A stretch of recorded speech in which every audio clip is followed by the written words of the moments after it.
we might be getting closer to finding a massive icy planet beyond Neptune's orbit. Sorry, Pluto, still not you.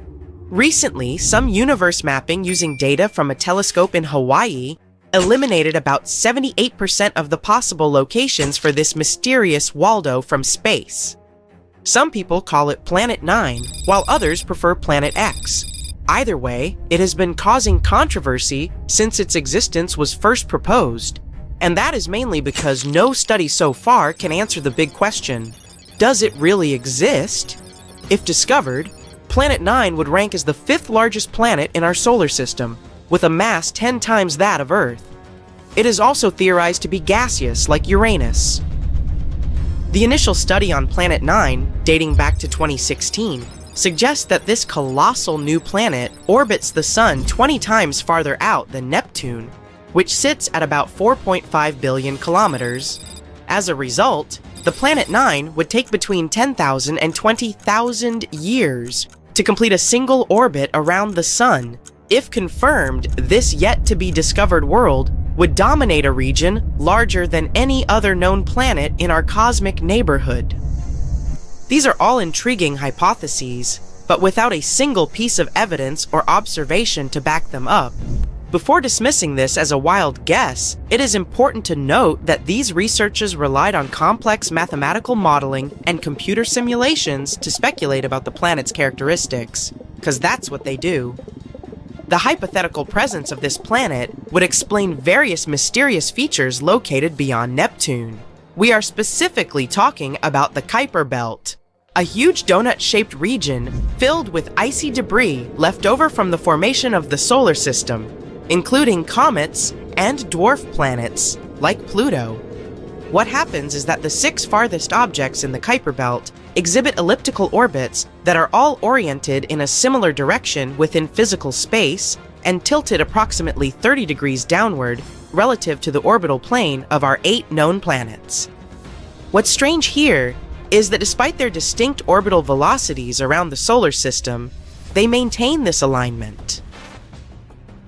The likelihood of such alignment occurring randomly is extremely low, around 0.007%. So here comes Planet 9, a hypothetical massive celestial body that offers a plausible explanation for this strange phenomenon, potentially exerting gravitational influence to shape these orbits.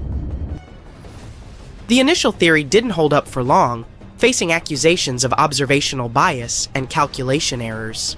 Then, in 2017, another study popped up, sparking back the idea that maybe Planet 9 is out there after all. This time, Spanish astronomers tried a novel approach, focusing on observing extreme trans-Neptunian objects.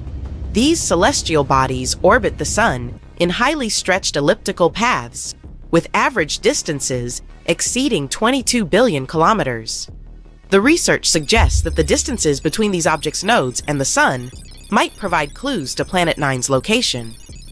You see, these nodes are the points where a celestial body's orbit intersects the solar system's plane. When these objects reach these points, they're more likely to interact with other solar system bodies, potentially causing significant changes in their orbits or even collisions. So, if the trajectory of these extreme trans-Neptunian objects remains stable, everything's fine.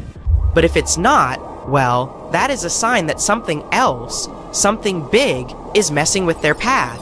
And that's exactly what the research found. There is something unseen out there throwing these objects off course, and that something could be a planet chilling at a distance between 300 to 400 times farther from the Sun than Earth. To this day, the study of the extreme trans-Neptunian objects is the strongest evidence we've got for Planet 9's existence. And if you're still not convinced by this theory, know that strange motions like these have led to planet discoveries before. Neptune, for instance, was spotted because Uranus's motion didn't quite agree with the predictions of Newtonian gravity. But the deflection of its orbit could be explained if it was caused by the pull of an undiscovered planet. And just like that, we discovered Neptune. The year is 2021, and there is all this buzz about Planet 9 again. After correcting some old guesses, studies are now leaning towards the idea that this mystery world follows an epic loop around the sun every 7,000 years. That is massive news because it means this planet might be closer than we ever thought, making it easier for our telescopes to spot it. The paper also suggests there is a whopping 99% chance that the funky orbits of these distant objects are all because of this unseen planet, not just some cosmic coincidence. Now, the odds of this whole situation being a fluke are down to a 1 in 250 chance, which is much better than the 1 in 10,000 chance back in 2016. All these optimistic numbers have brought us to where we are today, keeping our hopes and working on better equipment to continue the mission of spotting Planet 9. As mentioned earlier, researchers in Hawaii created some kind of treasure map utilizing the Panoramic Survey Telescope and Rapid Response System to eliminate 78% of its locations. This is great news, considering how challenging it is to find a planet-sized needle in a cosmic haystack. But unfortunately, Planet 9's presence remains a ghost in the dark outer reaches of our solar system. Enthusiasts are still convinced of its existence and believe it is only a matter of time before we celebrate the discovery of Earth's new cosmic cousin. They are putting their hopes on the Vera C. Rubin Observatory, which is currently under construction in Chile and is scheduled to begin science operations in late 2025. Over the course of 10 years, this observatory will scan the entire southern hemisphere sky every few nights with a 8 meters fast-moving telescope equipped with the largest digital camera in the world. The idea is to catalog everything in the solar system, reaching out to and beyond Neptune and tracking the movements of millions of celestial objects, including space junk, asteroids, comets, and stars. If Planet 9 is indeed out there, this next-generation telescope could be the one to find it. The existence of this mysterious planet is far from being universally accepted in the scientific community. That is simply because Planet 9 isn't the only explanation for the strange phenomena occurring beyond Neptune. One theory suggests that a group of distant objects, such as dwarf planets, comets, and moons, might be collectively influencing the orbits of the extreme trans-Neptunian objects. Others believe that a black hole is behind all this. These compressed masses are some of the densest objects in the universe, potentially capable of affecting the orbits of other masses, like how this supposed ghost Planet 9 is believed to be doing. Another bold perspective suggests that our current understanding of the laws of gravity is flawed, actually incomplete. This theory, known as modified Newtonian dynamics, proposes that these distant icy objects exhibit strange behavior not due to interference from another planet, but rather because the immense gravitational field of the Milky Way is influencing them. However, even supporters of this theory acknowledge that it is too early to draw firm conclusions, and much more extensive research is still required. While we continue our relentless hunt for Planet 9, some astronomers have taken it a step further, suggesting the existence of a hypothetical Planet 10. This world has a mass and size like that of Mars or Earth, and is located on the edges of the Kuiper Belt. But the thing is, if this alleged Planet 10 is indeed as small as scientists believe, it might not have enough gravity to clear its orbit of debris. And that is pretty similar to what happens with Pluto, being one of the reasons why it got into trouble back in 2006. So, yeah, it's better not to get too excited. This supposed Planet 10 might end up classified as another dwarf planet. Bang! Another hit on Jupiter. Let's see.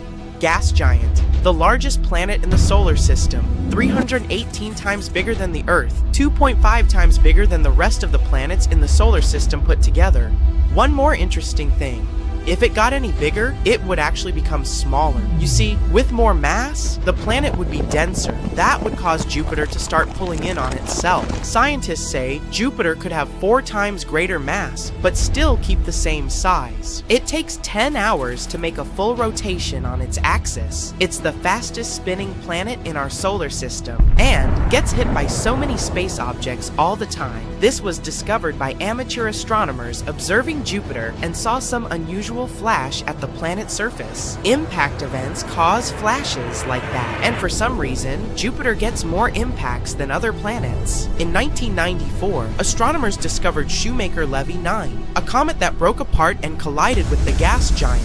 The original comet was approximately the size of one that erased the dinosaurs. However, this asteroid fell apart into more than 20 fragments. They darkened the planet's surface, and it remained like that for months. 15 years later, in 2009, astronomers saw a black spot on Jupiter, the size of Earth. It was the result of an asteroid around 650 to 1650 feet in size. The biggest asteroid recorded on Earth hit the area of Tunguska, Russia, in 1908. This caused a massive explosion, even though no one ever found a crater. So, why is Jupiter the target for so many space objects? Asteroids and comets that pass by Earth and Jupiter go almost at the same speed. The number density of the space object that may interact is almost the same too, but the cross-section of what they might hit is very different. Jupiter has 11 times the diameter of our planet, which means it has around 125 times the cross-section. The more massive some planet is, the stronger its gravitational attraction, so it will entice some space objects drifting by. Our gravitational field is weaker than Jupiter's. If some object passes near us, moving at a speed of 20,300 or less, our gravitation will attract it. Asteroids and comets usually move at bigger speeds. Jupiter attracts most of the comets and asteroids passing by. If our planet was hit by such big objects as frequently as Jupiter, we'd have extinction like with dinosaurs thousands of times more often. In 2020, scientists found there was an unusual asteroid in the orbit of Venus, the first one there, the size of a small mountain and rich in minerals we can find in Earth's deep rocks. They even think it could be a clue to a bigger set of asteroids created when our solar system was forming. That's not the only mystery around Venus. The planet has insanely violent winds that drive clouds and storms around the planet at speeds greater than 220 mph. That's 60 times faster than Venus itself rotates. Also, scientists are still not sure what happened with its oceans. They believe since the planet is so close to the sun, the water evaporated went into the and went into the atmosphere as steam. It trapped heat coming from the sun. Heat that would have vaporized more and more water over time. Venus probably had an environment like on Earth, but a very long time ago. The theory says many comets and asteroids were slamming into Venus. Billions of the planet's pieces were flying all around. Some may have even crashed into Earth's moon. Pieces that slammed into our planet are probably buried very deep since we have greater geological activity than the moon.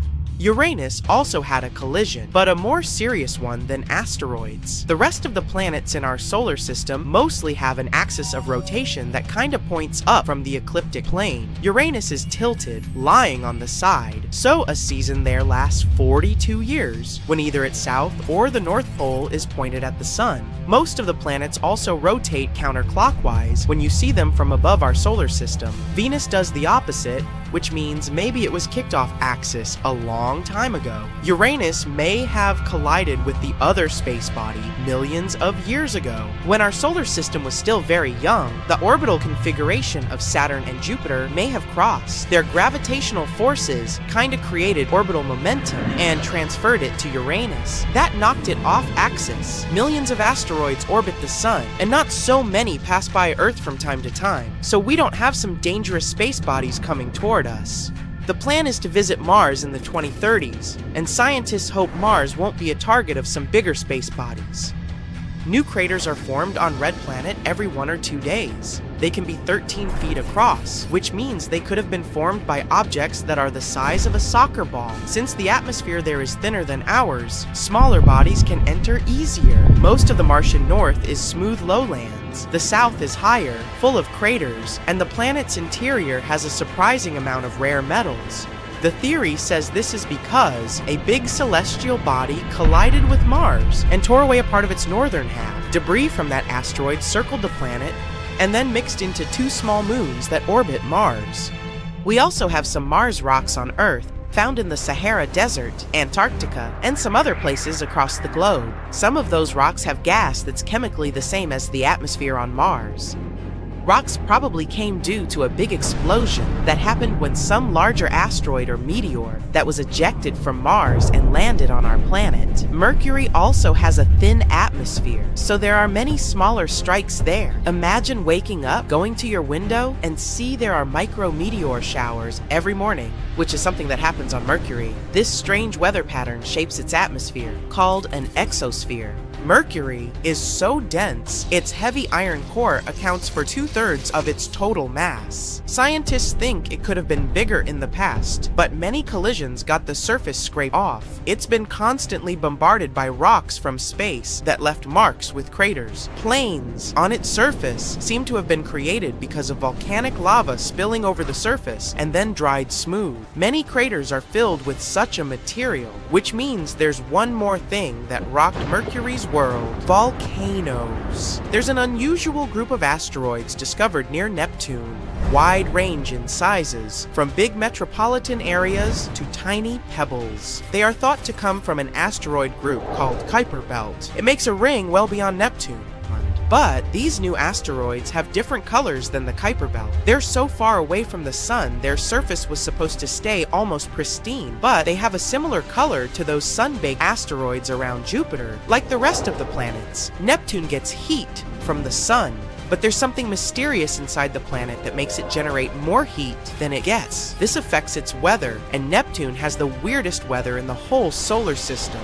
Massive storms, insanely high winds, cirrus-like clouds that rapidly change all the time. There are dark spots in its atmosphere. They come and go. We receive 1,000 times more sunlight than Neptune. Gas giants like Saturn and Jupiter can protect our planet from asteroids. Without them, the big impacts that created enough debris to form both moons and other planets would happen more often. There's a huge asteroid going towards Saturn, which could be a potential flyby in 2031.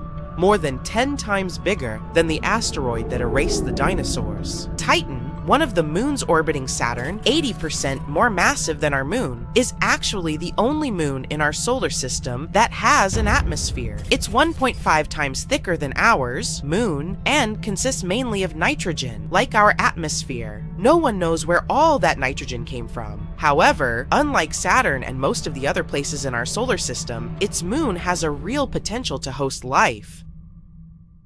We're traveling through space at the speed of light. The route from Earth to the Sun at that speed will take only 8 minutes.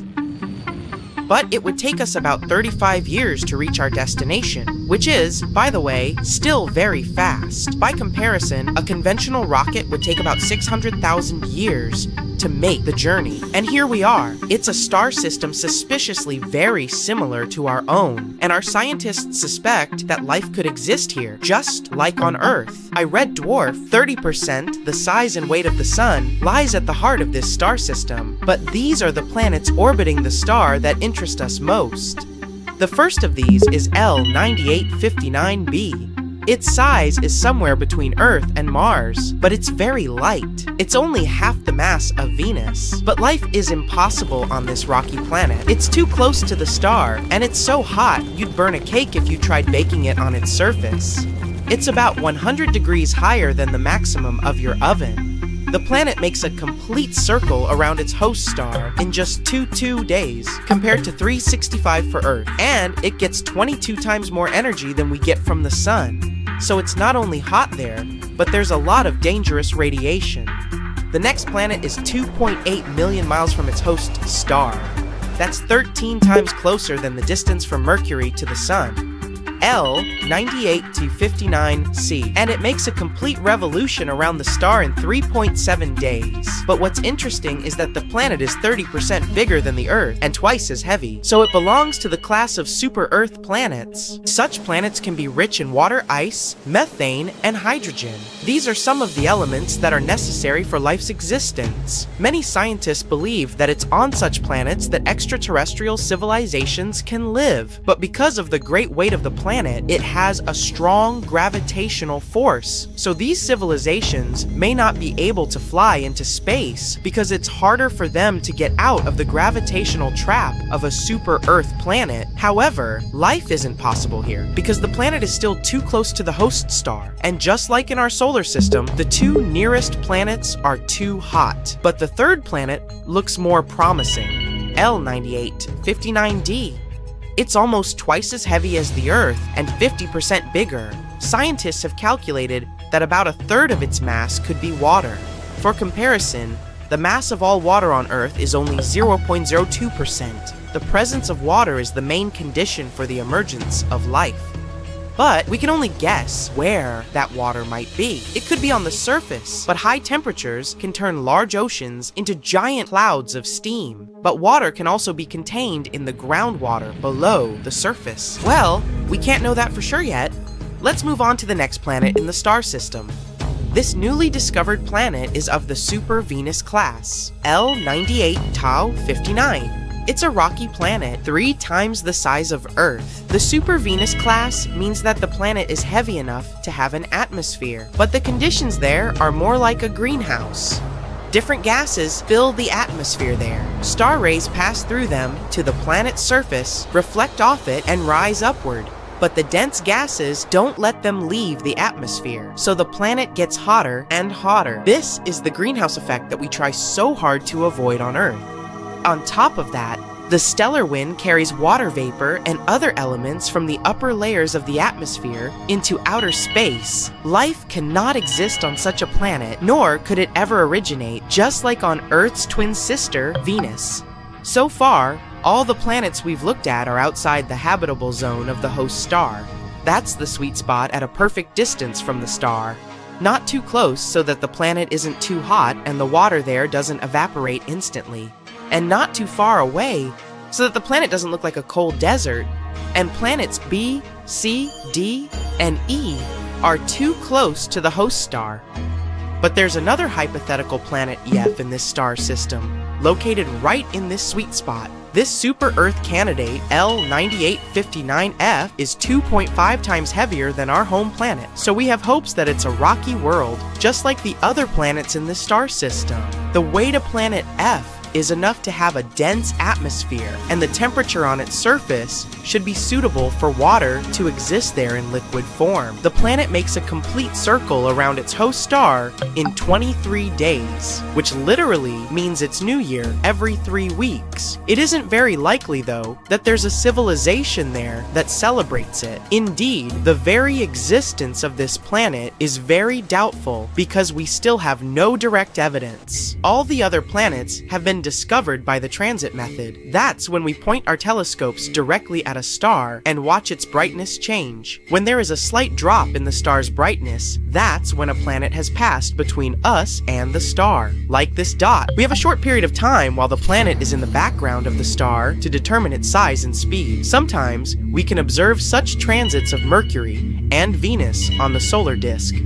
And there are at least 29 potentially habitable planets out there in distant space that can observe Earth in the same way. About 1,115 stars within a few hundred light years are perfectly located for it. Each star has planets around it, but only 29 of them are in the habitable zone. So there really could be life and an intelligent extraterrestrial civilization out there. If so, they could point their telescopes toward the sun and see a small dot pass across the solar disk, and they could have been making these observations for at least the last 5,000 years.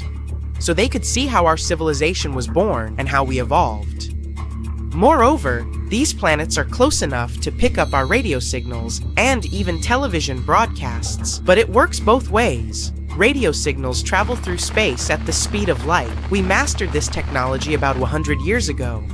So if there really is a civilization out there somewhere, we would pick up their signal too, but so far, it hasn't happened. So we have no proof of the existence of life on these planets. The discovery of a star system like L9859 is very important to us because we're always looking for life outside of our solar system, and super Earth-class planets are even better suited for the origin of life than planet Earth itself.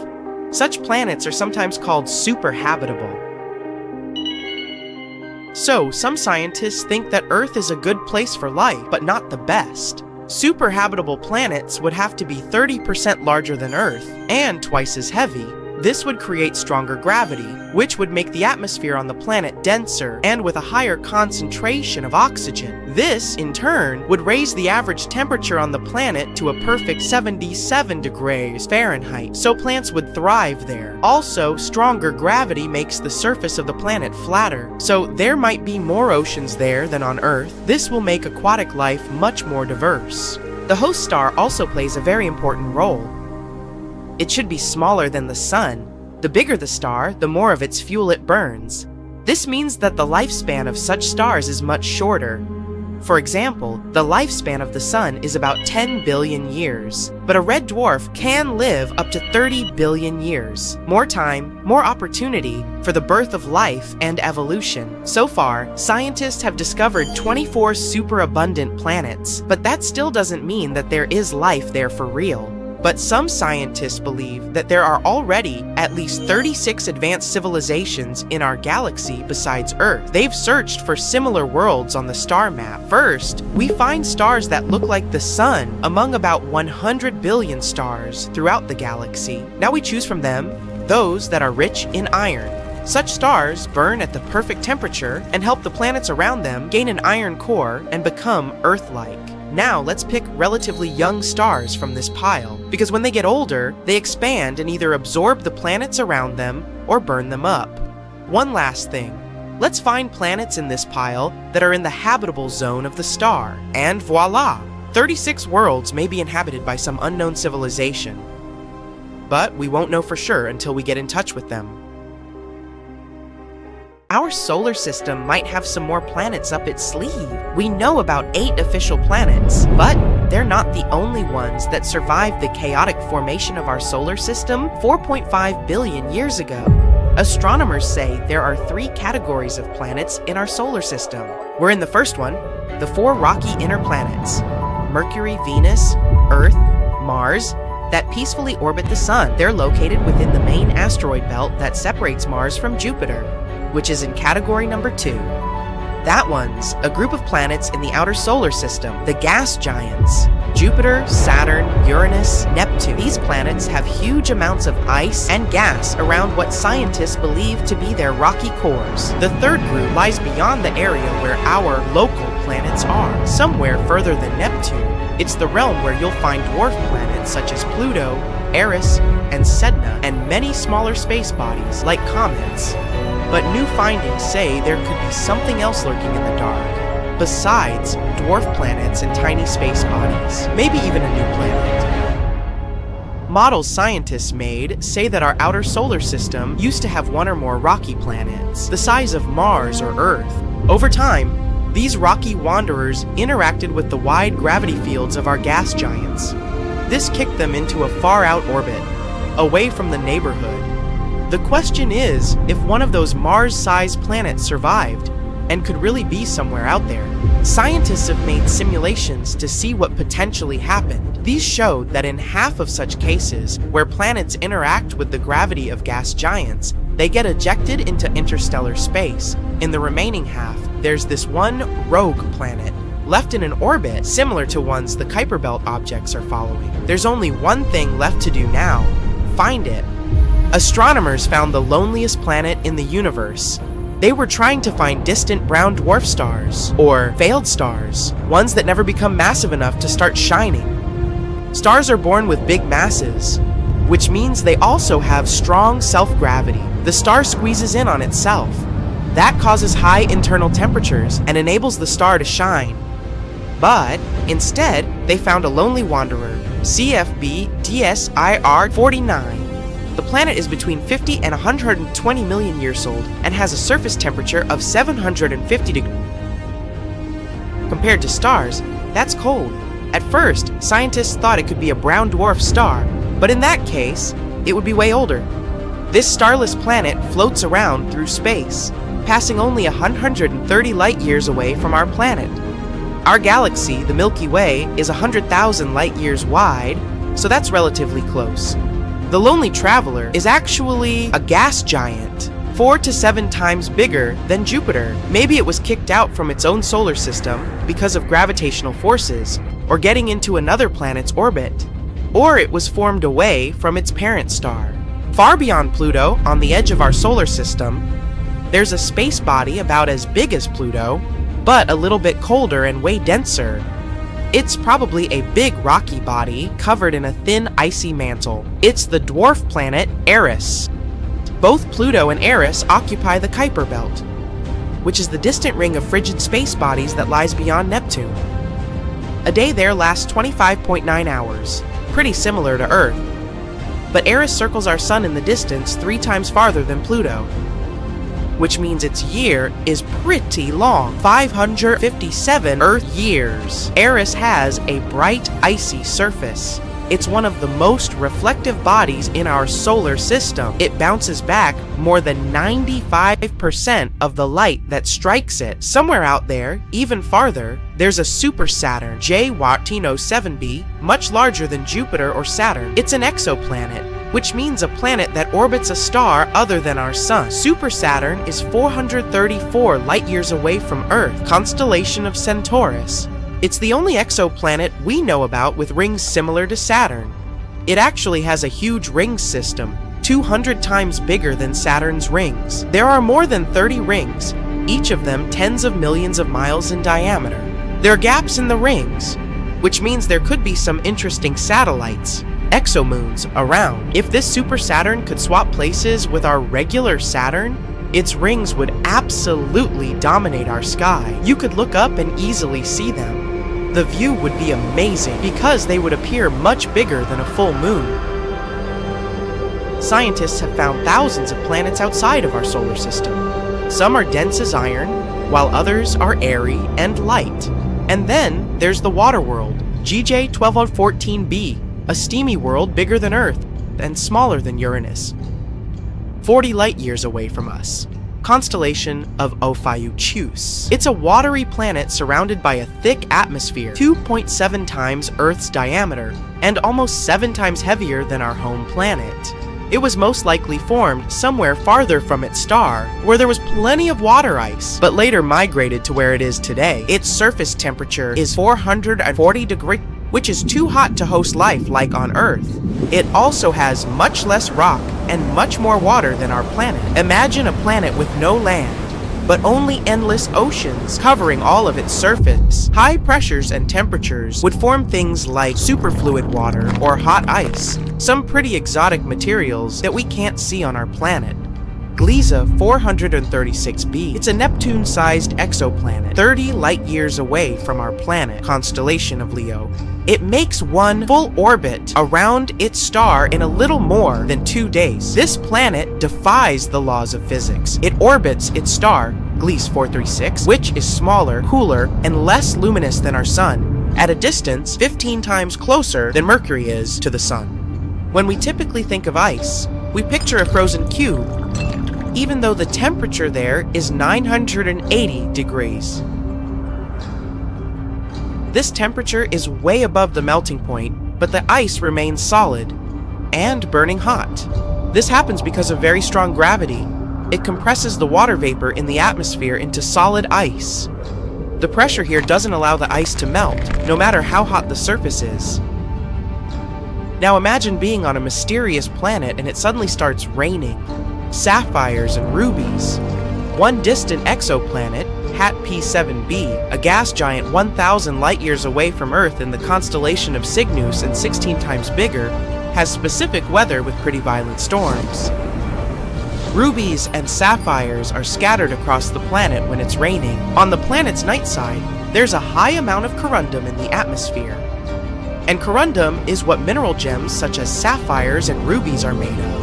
Clouds of corundum give such an amazing view.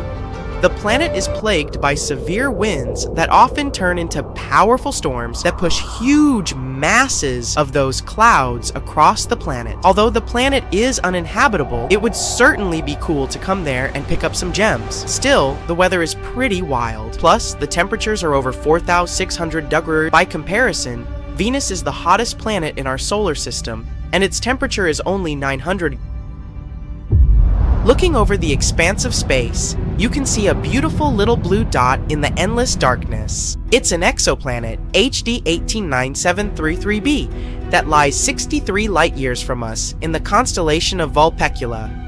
But it's way hotter and larger than our planet, around the size of Jupiter, and completes the orbit around its host star in only 2.2 Earth days. That orbit is so close that the planet is most likely tidally locked. That means it's always showing only one face to its star, like our moon always shows one side to Earth. The weather here is crazy, which is 7 times the speed of sound. The fastest wind on Earth only hit the mark of 230, and it gets better. The rain here is not made of water, but of molten glass. Clouds are made of silicate atoms and particles. They are the key element that gives the planet its cobalt blue color, not the reflection of oceans, which is the case with Earth. Earth used to be purple. Today, even when you look at our planet from space, you see a lot of green. The green we see in nature is there because of photosynthesis, the process where plants transform energy coming from the sun into energy they need to live and to produce oxygen. The main part of the process that gives plants the green color is the chlorophyll pigment. A long time ago, instead of chlorophyll, there was a molecule called retinol. Its pigments absorb yellow and green light and turn it into red and blue, so the Earth was more purple. And then there's a pink planet, GJ504b, far away from us.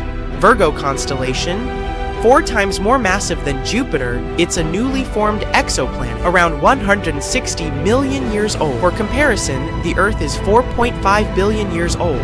If we could go there, we would see an incredible world that glows from the heat of its formation. Everything around you would be colored magenta. Back in 2018, the biggest active underwater eruption ever happened, at least the one we could officially record. Scientists followed earthquakes that struck the area in the western Indian Ocean off Madagascar. Between 2018 and 2021, over 11,000 earthquakes struck a small island called Mayotte between Madagascar and Mozambique. The strongest one had a magnitude of 5.9. Until then, this area had been pretty peaceful. There had only been 2 earthquakes recorded over 50 years. Along with regular earthquakes, there were also some unusual seismic hums, like earthquakes at pretty low frequencies, forming deep underground. People couldn't feel those hums at the surface, but researchers around the world discovered them and realized they were related to volcanic activity no one actually noticed coming. Something strange happened. That underwater eruption created a giant skyscraper-sized 2,690 feet volcano.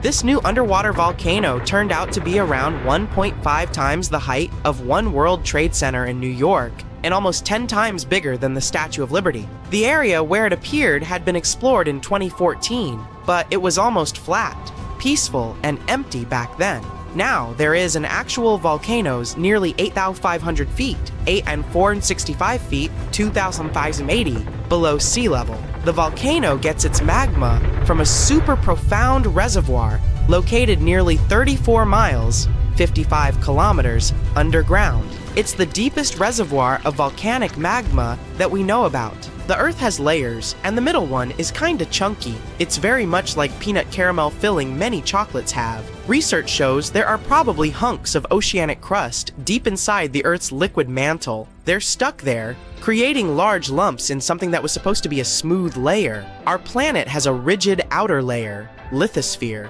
It includes a hot upper mantle and cracked crust. The hit mantle moves and churns all the time, making the crust at the surface move too. This way, the oceanic crust dives into the depths and makes huge magma plumes go up toward the planet's surface. Scientists even found an ancient piece of the Pacific Ocean hundreds of miles underneath China. Those are the old remains of the Pacific seabed from long ago, and they were pulled downward below Earth's surface 250, 410 miles into the mantle transition zone. This rocky slab that used to be at the bottom of the ocean is made of the crust and some solid parts of the upper mantle. Most of the volcanic activity on our planet happens where we don't even see it, under the surface of the ocean. About 70% of all volcanic activity happens in the oceans, and mostly in the area of the South Pacific, with over 100 volcanoes squeezed into that area. Pacific Ocean. Coastal cliffs, mountain chains, soils, and sediments that line valleys. These are only a small portion of the rocks on our planet. Oceans hide so much more deep down below the Earth's surface. In between the Earth's surface and its core is the mantle. It's a warm, thick layer of rocks that moves and flows constantly. Some hundreds of miles below, there's a place where diamonds grow. As they form, they go through high temperatures and pressure, after which they eventually freeze. That way, when they arrive at the surface, scientists can explore their structure, find out how they formed, and understand better what's going on in the depths of our planet. Thanks to diamonds, they realized the mantle was very wet, and it possibly contained much more water than all the oceans on Earth. Our planet is eating up its own oceans as its tectonic plates move, dive, and go beneath one another. They drag huge amounts of water into the Earth's interior. The water beneath the surface of our planet can help with developing magma and lubricate faults, which actually makes earthquakes more likely to happen.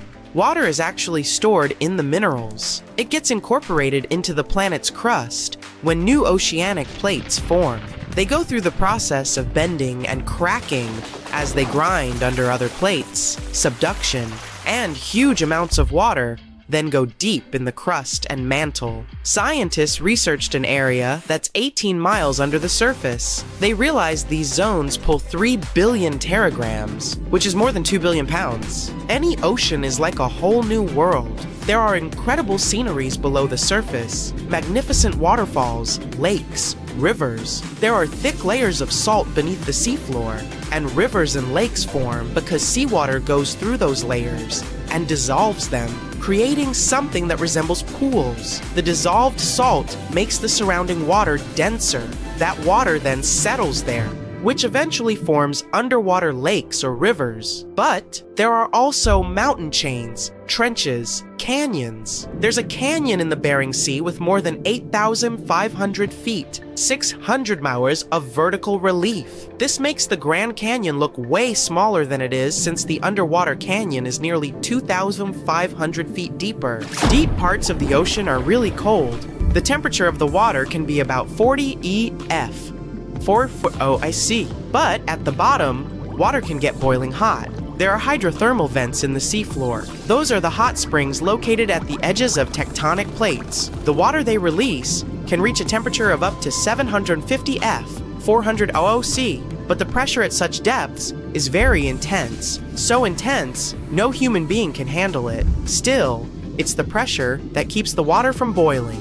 Ocean depth is on average 2.3 miles, 3.7 kilometer. Light waves can still enter at 3,280 feet, $1,000, even though it's in a very small amount. So all the mysteries hidden below that point remain in total darkness. The actual illuminated part of the ocean goes until 600 feet, 180 meters. Even though the sun gives us light, most of our planet is dark all the time. It's all because of the oceans, covering over 70% of our planet. The loudest sound that came from an ocean, and of the loudest sounds ever recorded, came from an ice quake.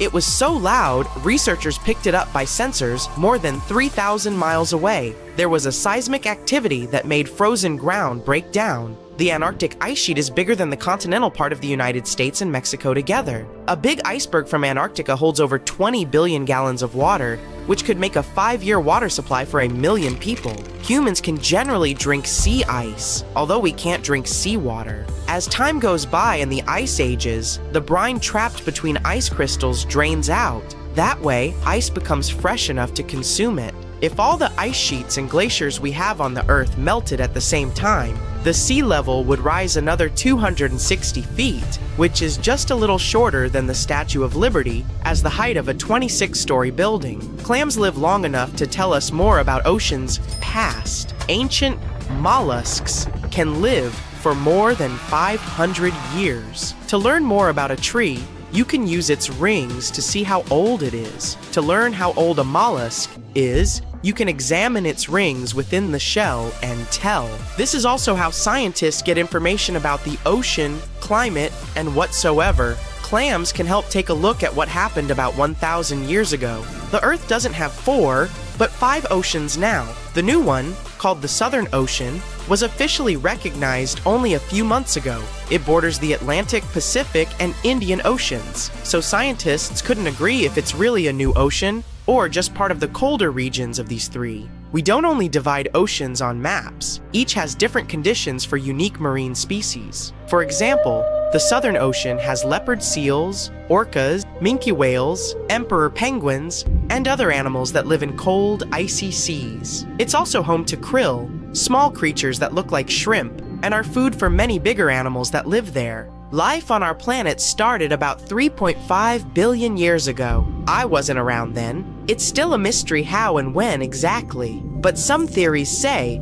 life could have first emerged in the depths of the ocean. A few years ago, scientists found microscopic tubes and filaments within rocks formed about 4 billion years ago. These rocks are fragments of ancient oceanic crust. Also, these tiny tubes and filaments are similar to microbes that can still be found on hydrothermal vents in deep parts of the ocean. The idea is, these living cells found conditions to stay alive in tiny rocky pores inside the chimneys of those vents, and started the amazing adventure of the evolution of life on our planet.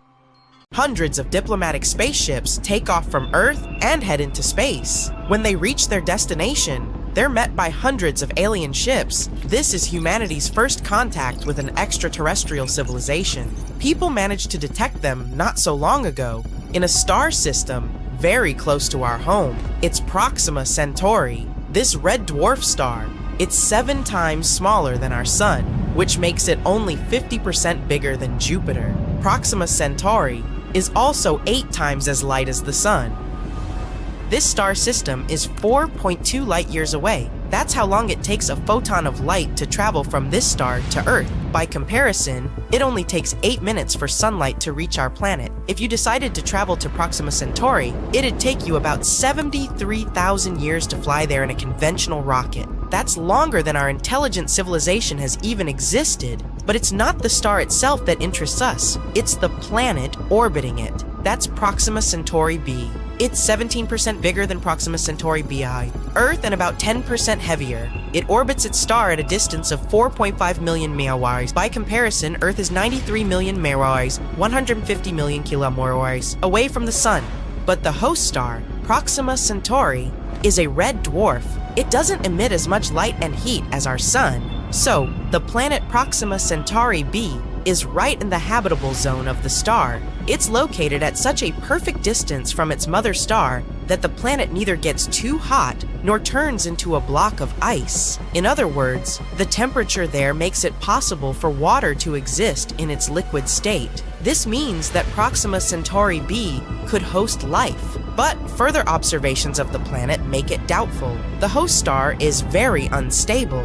Its brightness changes too frequently. In 2017, astronomers witnessed a catastrophic flash. The star increased its brightness by 1,000 times for 10 seconds. Before that, there was another weaker flash. The planet received an enormous amount of radiation. If there had been life there, that flare would have wiped it out completely. Overall, Proxima Centauri b receives about 400 times more X-rays than Earth. Complex living organisms cannot live under such conditions. Scientists say that even if there was an atmosphere and an ocean on Proxima Centauri b, this constant radiation would simply blow them off the planet. Proxima Centauri b is so close to its host star that it's gravitationally locked to it. This means that the planet is always turned to the star with only one side, just like the moon is turned toward Earth. That means that only one side of the planet receives this awful amount of radiation. And some experts speculate that an intelligent civilization might live on the night side of the planet. And it could be this civilization that sent us the strange signal that astronomers caught in 2019. Scientists described it as, quote, a bright, long-duration optical flare, accompanied by a series of intense, coherent radio bursts. This radio signal was observed for 30 days by one of the radio telescopes on Earth. Scientists thought the signal was artificial and could have been sent by an extraterrestrial civilization. Presumably, the signal came from Proxima Centauri b, or one of the moons that might be in that star system. but further observations failed to detect the signal. Now, the main theory claims that this radio signal is just some kind of interference from some technology on Earth. But what if it was really sent by a civilization living on the dark side of Proxima Centauri b? Well, we may soon find out for sure. People are launching a brand new telescope into space. It's the James Webb Space Telescope. It's scheduled to be launched at the end of 2021. A booster rocket will take off from Earth and reach orbit. Then, it'll deliver the telescope to a specific point between our planet and the Sun, where their gravitational forces are roughly equal. Plus, there's no light pollution in space, unlike on Earth's surface. There are also no clouds or other weather conditions that might interfere with the telescope. The James Webb Space Telescope will replace the Hubble telescope, which has been operating in space since 1990. The new telescope costs $9.8 billion, and here's why. It'll use a mirror as wide as a boxing ring. This will allow the telescope to see very far into space. So far, in fact, that the light from some events happening there won't have reached Earth yet. This means we will literally be able to look back in time. The James Webb Space Telescope will see the universe almost immediately after the Big Bang. We'll see how the first stars and galaxies were born and how the universe turned into what we observe today. But also, this telescope can be used to examine Proxima Centauri b. Astronomers will be looking for artificial light there, like the LED lights we have on Earth. If Proxima Centauri b really hosts life on its night side, then the locals must have learned to transfer heat and light from the day side of the planet, and they would have to use artificial light to support life on their side. The James Webb Space Telescope is powerful enough to distinguish the light waves emitted by the star from those that might be created, and if we do detect some artificial light, we'll have the first ever confirmation that an intelligent civilization might exist outside our solar system. But there's always room for error in calculations and data interpretation. The only way to establish the truth, once and for all, is to send a space probe to Proxima Centauri. Then, we can get real pictures of the planet. The main problem is distance. Although Proxima Centauri is the closest to the Earth star system, it still takes tens of thousands of years to get there. After all, the Voyager 1 space probe needed about 44 years just to leave the solar system. And that's just a small step compared to the actual distance to the nearest star. So, we need other methods of travel, and they have to be much faster. Some scientists want to send microprobes to Proxima Centauri b. They won't be any heavier than a sewing needle. A launch vehicle will deploy about 1,000 of these probes into orbit. Then, they will unfold a space sail. This is an ultralight material that will use the power of light to create thrust. When the sail is deployed, we'll focus a powerful laser beam onto it. This will accelerate the probes to about 20% of the speed of light. This will be an absolute speed record by our standards, but it'll still take about 21 years for these probes to reach their destination, and we'll have to wait for about 4 years more just to get the first signal from them. And one of the tasks of the James Webb Space Telescope is to look out for other worlds.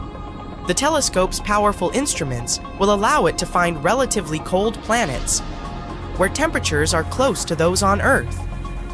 We'll be able to study in detail around 24 nearby star systems, and we'll be able to detect not only planets themselves, but also their moons. Scientists expect a boom in the discovery of exoplanets. From the start of the telescope in 2022, we'll constantly be detecting new worlds and learning more about those already discovered. The James Webb Space Telescope will also allow us to better study our own solar system, Jupiter's moon, Europa, for example. Scientists believe there might be water there. Although Europa looks like a block of ice, that likely makes the ice deep below the surface melt, so there's likely to be an ocean under the ice crust. Similar conditions could exist on Enceladus, Saturn's moon. This moon is geologically active. There are geysers that burst out of the cracks on the moon's surface. The James Webb Space Telescope's infrared instruments will be able to explore Europa and Enceladus in search of biosignatures. Those are the traces of life activity of living organisms or bacteria. This telescope is scheduled to operate for about 6 years, but in the future, we'll launch an even bigger one. It's called LUVOIR, which stands for the Large UV Optical Infrared Surveyor. Its mirror will be twice the size of that of the Louvre James Webb Space Telescope and almost 7 times the size of the Hubble's. The telescope is scheduled to be launched in 2039. We'll get it into orbit with the help of a super heavy rocket. Then we'll have to deliver the telescope to its destination, and then it'll begin its observations. We could learn to travel faster than the speed of light by that time. Then, if we find a potentially habitable planet with the help of the telescope, we can send a space probe or even a team of explorers there. In this case, a diplomatic meeting with an extraterrestrial civilization might become a reality. Scientists keep finding new planets they call super-Earths. It's a class of more massive planets than Earth, but way lighter than ice giants such as Uranus and Neptune. Super-Earths can be made of rock, gas, or a combination of these two. They are often twice or even up to times about weight Amran. Iris than the Earth. They're interesting to study, but kind of too far away from us. They're pretty common outside of our solar system, together with other interesting planets like mini Neptunes. Those can also be gas dwarfs, ice giants, or huge rocky bodies. But again, we don't have anything like that. But something we do have that those other solar systems don't: Jupiter. It's the biggest and heaviest object that orbits our sun. This king of planets possesses a powerful force to dominate our solar system. Jupiter is notorious for eating planets. A protoplanet slammed into it about 4.5 billion years ago, when Jupiter was still a young planet in its early stages. This protoplanet was 10 times heavier than Earth and was made of ice and rock. The collision was huge. Jupiter's core broke apart, and helium and hydrogen mixed with denser materials. Through time, the heavy material settled back into the dense core, which is what we see today. And if it swallowed a planet before, it might keep doing it as well. We suspect our solar system used to have many more large planets than it has now. For example, it's kinda empty around Mercury today. Similar areas around many other central stars are definitely more packed with intermediate mass planets. With the size between Earth and Neptune, our solar system was a chaotic place at its beginnings. Young stars were surrounded by swirling disks of dust and gas, and planets would form out of that debris, something like trees when they're springing up from the ground. Small, rocky planets would form in the strong heat and light close to stars, while gas giants would form farther out where temperatures were lower, which means they could preserve more gassy materials. And even though planets in our solar system seem pretty stable and peaceful today, following their orbit, they weren't that calm before. Some planets didn't have a circular orbit. They had oblong, more eccentric paths. It took them swinging first towards their stars. It was like they had been thrown off kilter by the gravity of other planets on their way. There's something called the Grand Tack theory. It explains things happening in the first few million years when our solar system was forming. At some point, Jupiter, one of the key players here, may have been pulled in closer by our central star. After that, it went back and took a huge cloud of debris. It was like a sailboat when it tacks around a buoy. This kind of messed with planets that were in the process of formation. After Saturn was fully formed, our close neighbors in the solar system cleared out a little. But if the idea about Grand Tack is correct, Jupiter had grabbed everything in its way, and its migrations had caused more collisions in this area. Jupiter might have delivered some of the water that now fills the oceans we have on our planet. It shepherds plenty of asteroids. From time to time, it sends some whizzing into interstellar space or amongst the planets in our solar system. It may have even taken part in the dinosaur extinction 66 million years ago. When the huge space rock hit the Earth, it left a crater off the coast of the Yucatan Peninsula in Mexico. It all caused earthquakes, volcanic eruptions. We're not even sure if it was an asteroid or a comet. One theory says it may have been a comet that came from the Oort cloud, which is made of icy debris and is located somewhere at the edge of our solar system. It could have been bumped off course by Jupiter and its powerful gravitational force. This way, our solar system was like a pinball machine, where Jupiter, the biggest planet, kicks incoming comets into orbits that send them closer to the sun. When these comets are near the sun, they can go through strong tidal forces that break them apart and eventually create shrapnel-like pieces of a comet. That event was a point when our mammalian ancestors started to rule. That means without Jupiter, there might not be us either, nor the Earth. It seemed like our biggest planet came swinging in, destroyed older planets, and cleared the way for smaller worlds like ours. Jupiter may have been the reason why we can't find Planet 9 right now. Scientists believe it exists, and they think it could be hiding somewhere beyond Neptune, but not Pluto. There are 3 zones in our solar system: the inner planets, outer planets, and whatever there is beyond. The mysterious planet could be the size of the Earth or Mars. It swirled among the gas giants before they eventually swept it toward the outer parts of our solar system, or even somewhere into deep space. Jupiter has stripes because of differences in temperature, atmospheric gas, and chemical composition. Scientists used to think the only reason for these different colors was the mighty atmospheric wind and material circulating between layers of the atmosphere. Now we know the light-colored stripes, or so-called zones, show us where the gas rises. When the stripes are dark-colored, they're called belts and can tell us where gas is sinking. Jupiter's moons could also be why the planet is stripy, because they're tugging on its atmospheric convection cells. At the center of Jupiter, there's a dense, liquid core made of helium and metallic hydrogen, together with dissolved heavier elements. The temperature and pressure inside the planet drop off. That way, the liquid interior gives way to gases from the atmosphere. Again, mostly helium and hydrogen.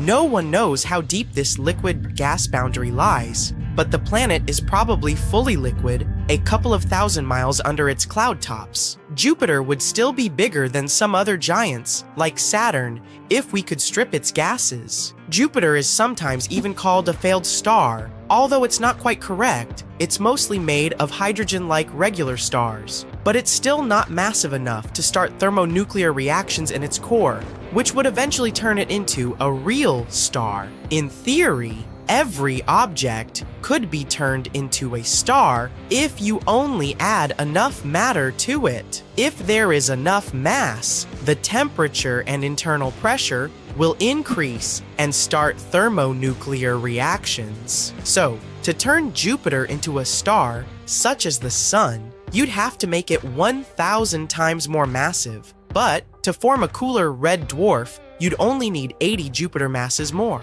That way, Jupiter won't spontaneously become a new star of our solar system. But if many space objects with similar mass collide with it, but in theory, if it could become a massive star, it would have stopped other planets from forming in stable orbits. It would have also increased the radiation the surface of those planets gets. Jupiter is the planet that spins the fastest in our solar system. It only needs 10 hours to make a full rotation on its axis, even though it's huge, more than 300 times bigger than the Earth, and 2.5 times more massive than the rest of the planets in our entire solar system together. But if it got more massive, it would shrink. More mass would make Jupiter denser, which means it would begin pulling it in on itself. So, it could get 4 times its mass and would still be the same size. Electronic satellites suddenly go out of control. There are voltage surges across the globe. In some places, there's a complete blackout. Scientists have little data on this incredible solar behavior, so we're still unable to accurately predict how or when exactly the next geomagnetic storm will happen. One such event took place back in July 2012, but thankfully it missed us. Not by far though, by a mere 9 days. Just to give you a glimpse of what nearly happened, I need to explain some astronomical basics. A solar storm is a series of effects we feel here on Earth after certain events occur on the Sun. Our star is nothing more than a huge ball of molten gases that are constantly moving around, so these events happen more often than you'd think. For a solar storm to begin, our Sun needs to emit bursts of energy. They are in the form of solar flares and coronal mass ejections. These two phenomena send electrical charges and waves of magnetic fields toward the Earth at an astonishing speed of about 3 million miles per hour. When these solar storms reach our planet, we can see northern lights display in locations close to the Arctic Circle, but they can also mess up satellites or other types of electronic communications. Some of these solar storms can be dangerous, and back in 2012, we came close to experiencing a very powerful one that could have had a serious outcome. The most powerful in as much as 150 plus years, based on research done by astronomers. But how did we manage to escape it? Did we have something to do with it, or was it just a pure coincidence? What we do know is that one of those coronal mass ejections did hit the Earth's orbit in late July 2012. Our planet had already left that specific location as it was on its scheduled trajectory around the sun. So you might be asking yourself at this point, what if it didn't miss us? Turns out, these intense solar storms are dangerous to all sorts of technological objects. Given we are now literally surrounded by electric objects, from our phones to our cars, try to imagine what would happen if they all stopped working all of a sudden. And here's how they work. Solar storms start with an explosion, or a solar flare. Then, X-rays and UV radiation travel to our Earth at the speed of light. Some of the side effects? Well, they can include radio blackouts and GPS navigation errors. The effects can continue as minutes, or at times hours later. Energetic particles reach our atmosphere. They move only a bit slower than the speed of light, but they can electrically shock the Earth's satellites and damage their components. Lastly, about a day later, clouds of magnetized plasma reach us as well.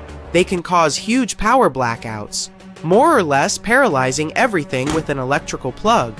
We might not even be able to flush our toilets, since most water supplies in cities use electric pumps these days. The effects of these geomagnetic storms would be different around the world, though. Solar storms are curious by themselves, but why do they affect some locations on Earth more than others?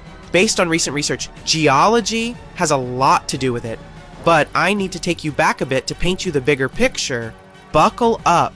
'Cause we're taking a trip in the time machine to a time when the moon didn't even exist yet.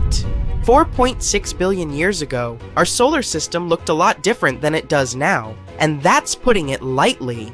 Hundreds of new planets began to form around the new sun. Planets like our own Earth, Venus, or Mars were still hurtling around the cosmos.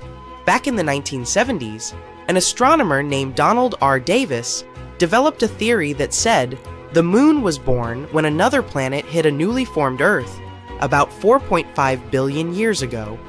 He also indicated that it might have been the size of Mars, and later named this planet Theia.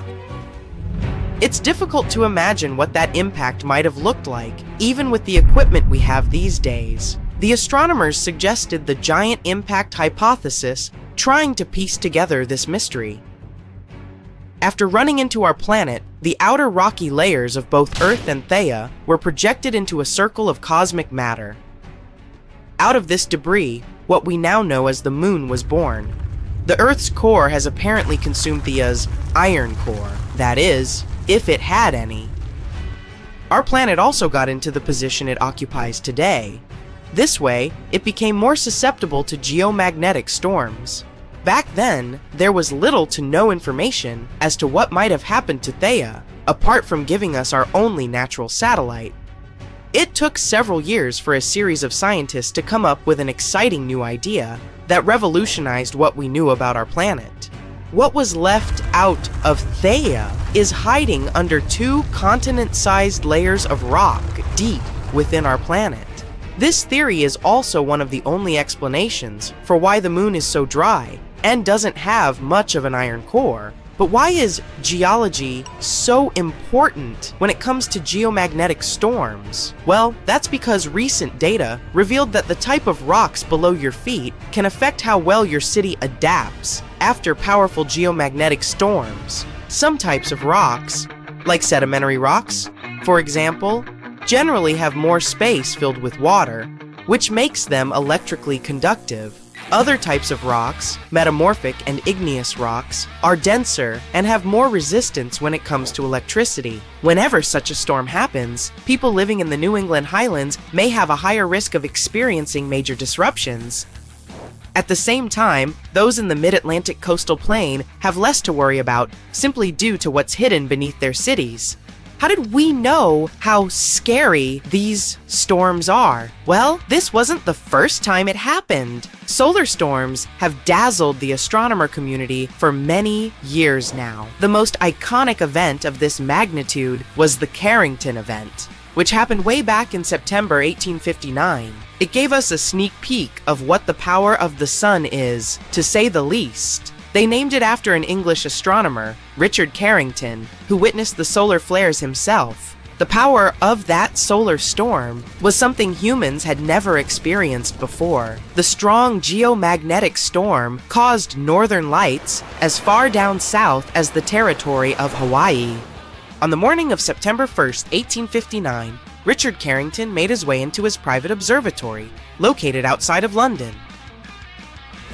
He opened the observatory dome to have a complete view of the sky and directed his telescope to the location of the sun. He saw a bunch of huge dark spots that gleamed on the surface of our star.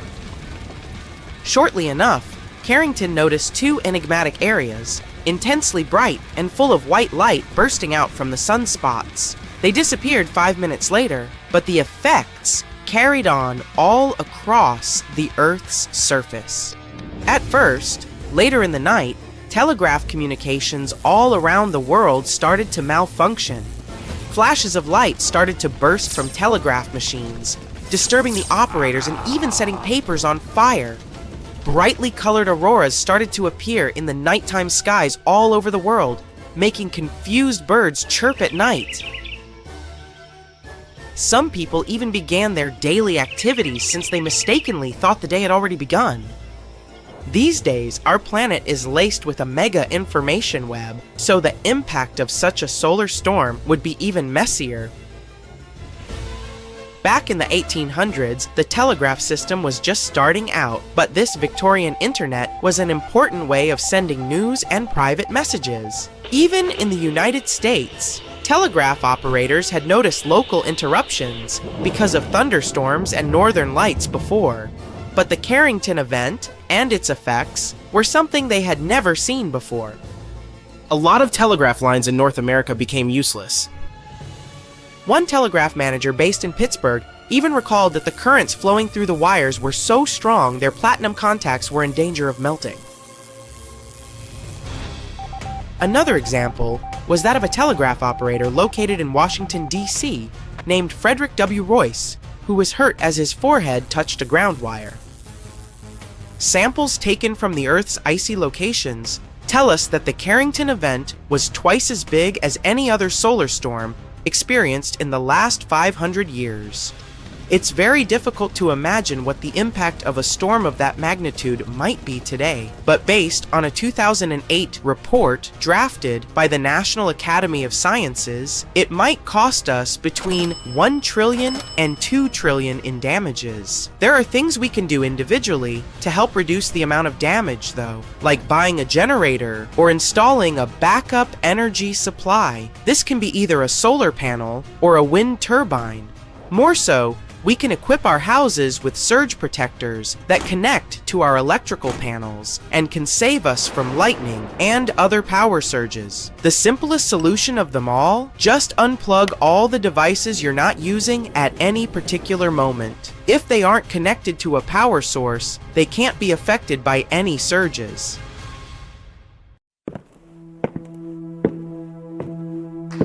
Ready to test your knowledge? Of course you are. You'll get 1 point for each correct answer. Without further ado, the sun is yellow.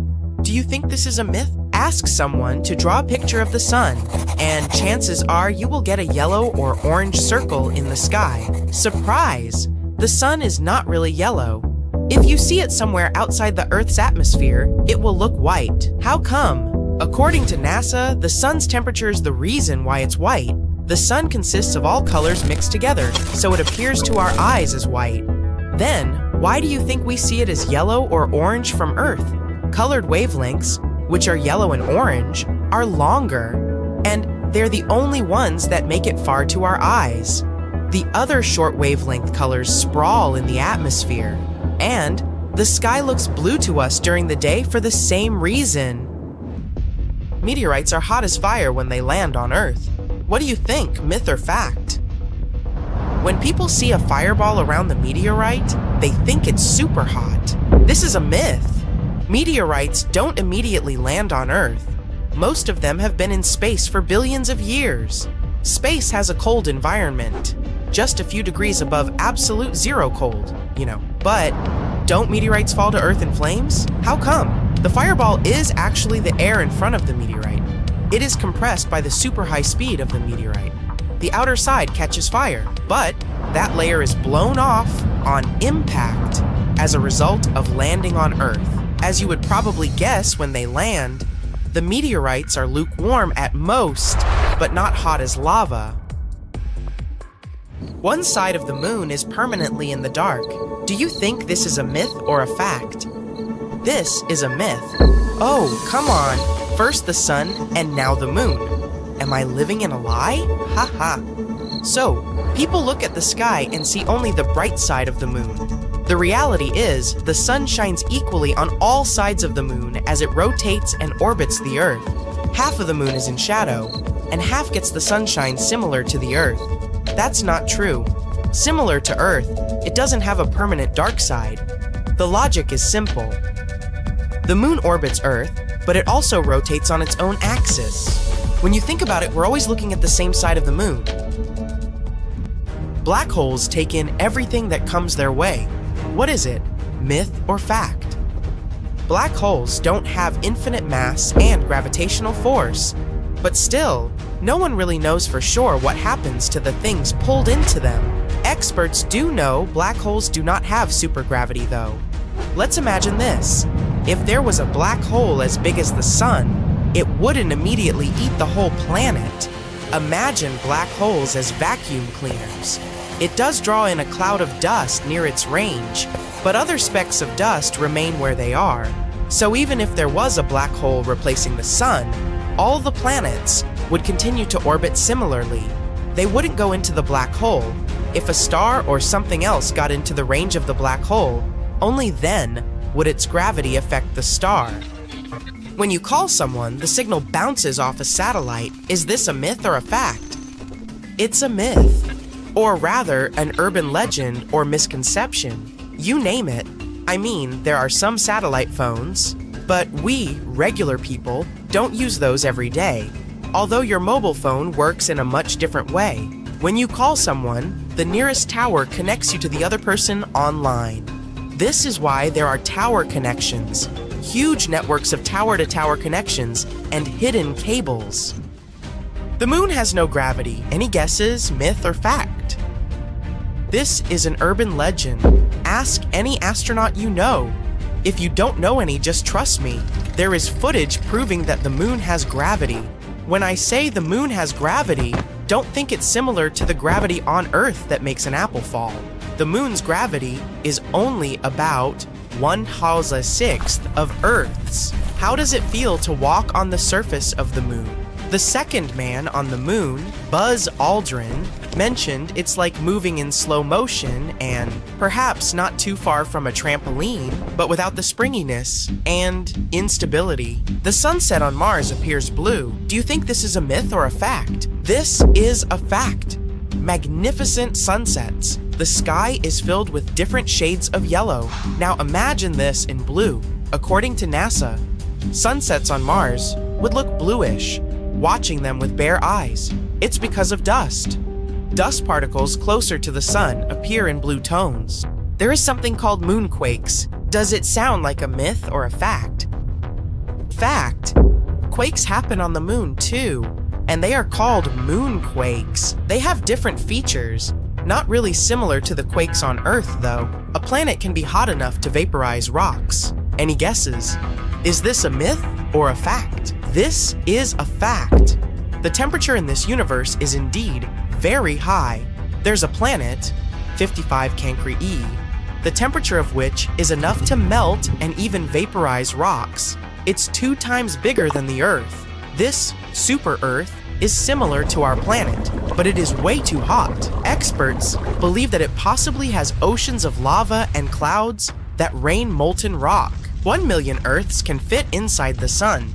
Do you think this is a myth or a fact? This is a fact. Although the sun is one of more than 100 billion stars in the Milky Way, which is at the heart of our solar system, it can fit 1 million Earths. Yeah, it looks small when we see it from here, but it's only because it's so far away from Earth.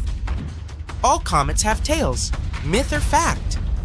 It's true. Some comets simply don't show their tails. They look like someone threw a snowball into space. Space is completely silent. What do you say? I know it was too easy. This is a fact. Space doesn't have an atmosphere, so there is no way to hear any sound there. Mercury is the hottest planet. Myth or fact? Mercury is the closest planet to the sun, so this should be a fact, huh? No, not really. Venus is the hottest planet in our solar system, and the second planet from the sun.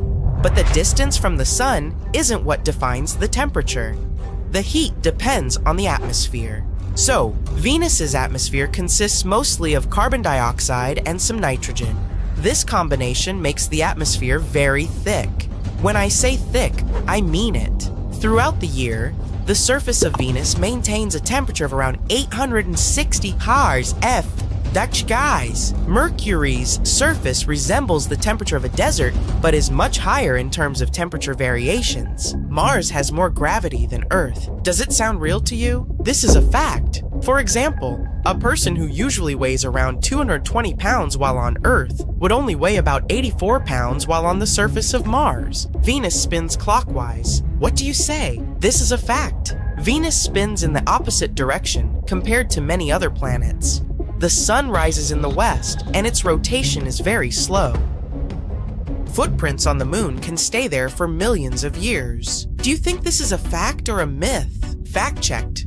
The moon has no atmosphere, so there is no wind blowing. Without the wind, there is no way to erase the footprints without any intervention. So, how many points did you get? Let me know in the comments. Our universe is full of both amazing and terrifying things. You already know about quasars, black holes, dark matter, and so on. But how about the horrors of space that you haven't even heard of? Would you like to visit the most bizarre worlds in the universe? And it's not me who made this list, but NASA themselves. Welcome to the Galaxy of Horrors, NASA's awesome Halloween collection. Please join me on a journey to some planets and tell me which one you will consider the most horrible. Buckle up. Our first destination is a gas giant called TRES 2b. It's located 750 light years away from us. If we used a regular spaceship, it would take us about 10 million years to get there. Orbits a yellow dwarf, a star similar to our sun. It also weighs about 1.5 times more than Jupiter. So, what's so special about it? Well, if you're afraid of the dark, you definitely don't want to visit this place. It's the planet of eternal night, the darkest one of all the planets known to us. But it's not that far from its star, so why is that? The thing is, the surface of TRES 2b reflects light even worse than coal does. Because of this, it seems that there's no light at all. If you were flying across the surface of this planet, it would be like walking with a blindfold on your eyes. Oh, wait. Actually, there is some light. An eerie, deep red glow surrounds the surface of the planet. This glow is created by the burning atmosphere, which makes TRES 2b a scorching planet. The air there is even hotter than lava. Oh, but if you think that was bad, let me show you the next place of our horror journey. NASA wasn't beating about the bush while nicknaming this one. Now, we're not just talking about one planet, but 3 at once. They're also located quite far away. 2,300 light years from the Sun. We would have reached them by ship in about 35 million years. All the planets are in the constellation Virgo, and each is extremely light, much lighter than the Earth. These 3 exoplanets are called Poltergeist, Draugr, and Phobator. Cool names, huh? It's because each of these planets is about to become a ghost soon. The thing is, they don't revolve around a star, but around a pulsar. Pulsars are rotating neutron stars with an extremely powerful magnetic field. In simple words, these are the stars that exploded one day. After the explosion, they usually emit such a powerful pulse that it causes the star to rotate at an unimaginable speed, several thousand rotations per second. At the same time, they constantly emit electromagnetic pulses that affect everything around them. So, you've probably already guessed what is happening with our zombie planets. They're slowly, gradually, being destroyed under the gigantic influence of radiation. One day, they'll disappear without a trace, ghost-like planets orbiting an undead star. Yeah, Zombie World is a fitting name. It's also not surprising that scientists nicknamed this pulsar Lich, despite the long official name. Well, at least these guys stick together on their final dance. This planet has a long name, so bear with me. HD 18733b. This gas giant is 65 light years away from us. It would have taken around 1 million years to get there on a spaceship. HD, this planet is slightly more massive than Jupiter and orbits its star, an orange dwarf, all alone. At first glance, it may seem friendly. Pleasant blue color and curls on the surface. Kinda resembles a summer sky or foam on sea waves, right? Oh, looks are very deceptive, my friend. This planet has a pleasant cobalt blue color due to the hazy blowtorched atmosphere. This atmosphere contains silicates that condense when heated. In other words, the clouds on this planet have rain, made of glass. Yes, it rains hot glass shards here. Oh, and if that's not enough, there's a raging wind on the surface, which is moving at a speed of 5,400 miles per hour. Just to compare, The fastest wind on Earth had a speed of 254 miles per hour. about 20 times weaker.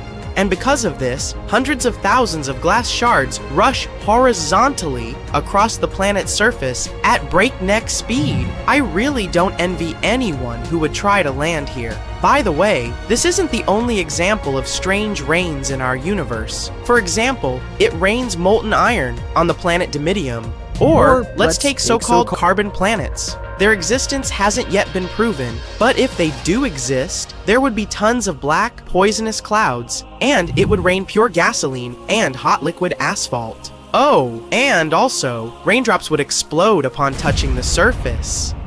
Nothing special. The next planet, though, is actually really strange. It didn't just revolve around its star, it lived inside the star.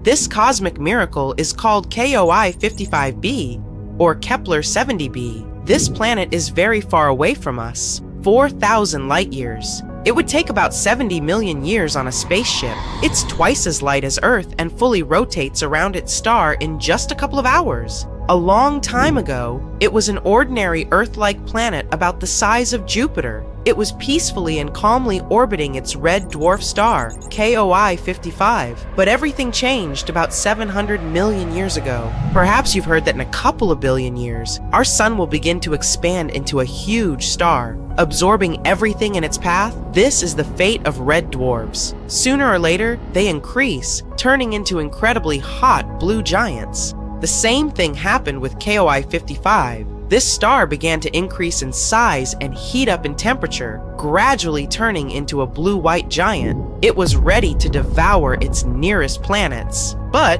KOI 55b didn't care about it. When the star reached it, this planet just settled inside. And moreover, after some time, it left its star, simply returning to the new orbit. How is that even possible? Life inside its star turned KOI 55b into a red-hot roundstone. It's one of the hottest planets we've discovered so far. The temperature on it reaches 12,000 degrees of Fahrenheit. It's hotter than the sun, which is, let me remind you, an actual star. And for some reason, it's still alive and lives as if nothing happened. Unfortunately, sooner or later, the planet will disappear anyway. It's slowly evaporating itself due to the incandescent atmosphere, but still, it somehow managed to survive the journey through the star, which isn't typical for the regular planets, to put it mildly. I envy this willpower. However, not all planets are so lucky. Some are gradually being destroyed by their stars, and there is even an entire system among them. This last planet is a sad loner. It's located 870 light-years away from us. The journey by ship to it would take about 25 million years. This planet is about 1.5 times more massive than Jupiter. This is a very sad, dark planet. A doomed gas giant, which is very similar to hot Jupiter, orbits its star all alone. At the same time, it's located so close to its star that its orbital period takes just 1 day. Of course, because of this proximity, the star gradually absorbs WASP-12b. The scorching heat of the star is slowly destroying and devouring the planet's atmosphere. The planet has only around 10 million years left. But what's more interesting, because of this stretching, WASP-12b acquired the shape of an egg. It doesn't even resemble an actual planet anymore. It's also very hot. The surface temperature of the gas giant reaches 4,000 degrees of Fahrenheit. Also, a spectrograph of cosmic origin, or QIS for short, found that the planet exchanges matter with its star. They're located so close that they give each other part of their chemical elements. This is a common phenomenon in closely spaced binary star systems. But this is the first time scientists have seen this in a star-planet relationship. What a unique system. To be honest, if I was guaranteed complete security, I'd be excited to visit at least some of them. What about you? Please let me know in the comments. Some people, like the Andaman Islanders, that's a community living in the Gulf of Bengal, see them as burning torches thrown into the air by forest spirits. Others, like some Australian Aborigines, think they're flaming sticks ridden by shamans. If you ask an astronomer though, they'll tell you that a comet is a large object made of dust and ice that orbits the sun. Arguably, one of the most famous space objects of this kind is Halley's Comet.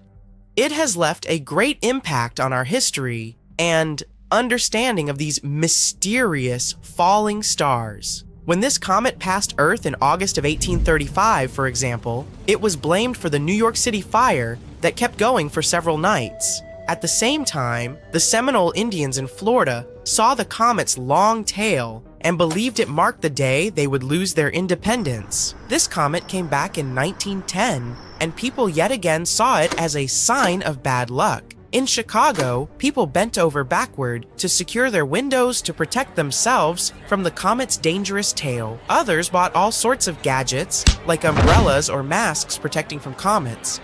But what's so intriguing about this space body? How come it just pops up around Earth every once in a while? And, most importantly, is it really dangerous? Halley's is what astronomers call a periodic comet. It visits us every 75 years or so. On rare occasions, some lucky people get to see it twice in their lifetime. It last passed Earth in 1986, and it is expected to come back in 2061. Despite this scheduled return, the comet's orbit can't be predicted with precision. That's partly because of the chemical processes happening inside the comet. Halley's orbit may also change due to random interactions with other planets and space objects in our solar system. Its official title is 1Pi Halley, and it's named after English astronomer Edmund Halley. He was the one who studied the reports of a comet nearing Earth in 1531, 1607, and 1682. Based on his calculations, he concluded that these three occurrences had been, in fact, the same comet, returning over and over again. He also predicted its return in 1758. Halley's discovery also pointed out that some comets, like this one, orbited the Sun, but their journey was not circular. If you look at it in 2D, Halley's orbit looks like an elliptical wire dangling from the Sun. Sadly, Halley didn't live to see the comet's correctly predicted return, but it was named after him. According to the European Space Agency, the first sighting of Halley's Comet dates back to March 30th, 239 BCE. Asian astronomers noted it down in the Shiqi and Wenxian Tungkao chronicles, but another study claims that we might have first noticed it even earlier than that, during the times of the ancient Greeks. Writings from that period reported a huge meteor that landed in northern Greece, leaving the local population perplexed. It soon became one of the ancient world's most popular tourist attractions. But the authors also noticed a comet in the sky at the time the meteor landed. They also reported the fact that the unusual space object had remained in the sky for about 75 days. Shakespeare himself seems to have written about this comet in his play Julius Caesar around the year 1600. In this work, he included a now famous phrase speaking of comets as unusual signs, saying, "The heavens themselves blaze forth." It wasn't the last time famous writers felt a certain connection with this object. Writer Mark Twain even said in 1909, "I came in with Halley's Comet in 1835. It is coming again next year, and I expect to go out with it." Surprisingly, Twain passed away on April 21st, 1910. One day after Halley's had emerged from behind the far side of the sun. We got a better look at the comet when it last passed us in 1986. Several spacecraft were sent toward Halley's to take samples of the comet's composition. This fleet of spaceships, dubbed the Halley Armada, flew nearby, one of them taking several pictures of the comet's core for the first time in history. We also had much better telescopes to look at the comet as it swung by our planet this time. Based on current studies, there's little to no chance that Halley's Comet could actually pose any danger to our planet. Most of the bad things associated with the comet were just fabrications. Even better, comets in general may have made life on Earth possible. Specialists believe that early in our planet's history, collisions with comets brought a significant amount of water here, which helped to form our oceans. These space objects may have also gifted us organic material necessary for the formation of life. Don't confuse comets with asteroids, though. Unlike asteroids, which are small, rocky space bodies also orbiting the sun, comets are mostly made up of frozen ammonia, methane, or water. They contain only small amounts of rocky material. Because of their composition, comets are sometimes nicknamed dirty snowballs. Comets are made of 4 parts: a nucleus, a coma, a dust tail, and an ion tail. But their nucleus makes up most of their total mass. There are over 3,000 comets that we know of, but astronomers think there may be up to 1 billion of them in our solar system. A comet that is bright enough to be visible from Earth without the help of a telescope is called a great comet. Approximately 1 great comet can be seen every 10 years or so. People have noticed other comets for millennia. However, scientists have concluded that since comets shed a lot of material each time they orbit close to the sun, their lifespan may be only thousands of years. If you compare that to the age of the solar system, which is 4.6 billion years, it's a relatively small number. Since these space bodies are still present in the solar system today, there must be a source of comets somewhere out there. Otherwise, all comets would have disappeared a long time ago. Another famous comet is named Hale-Bopp. It came very close to Earth in January 1997.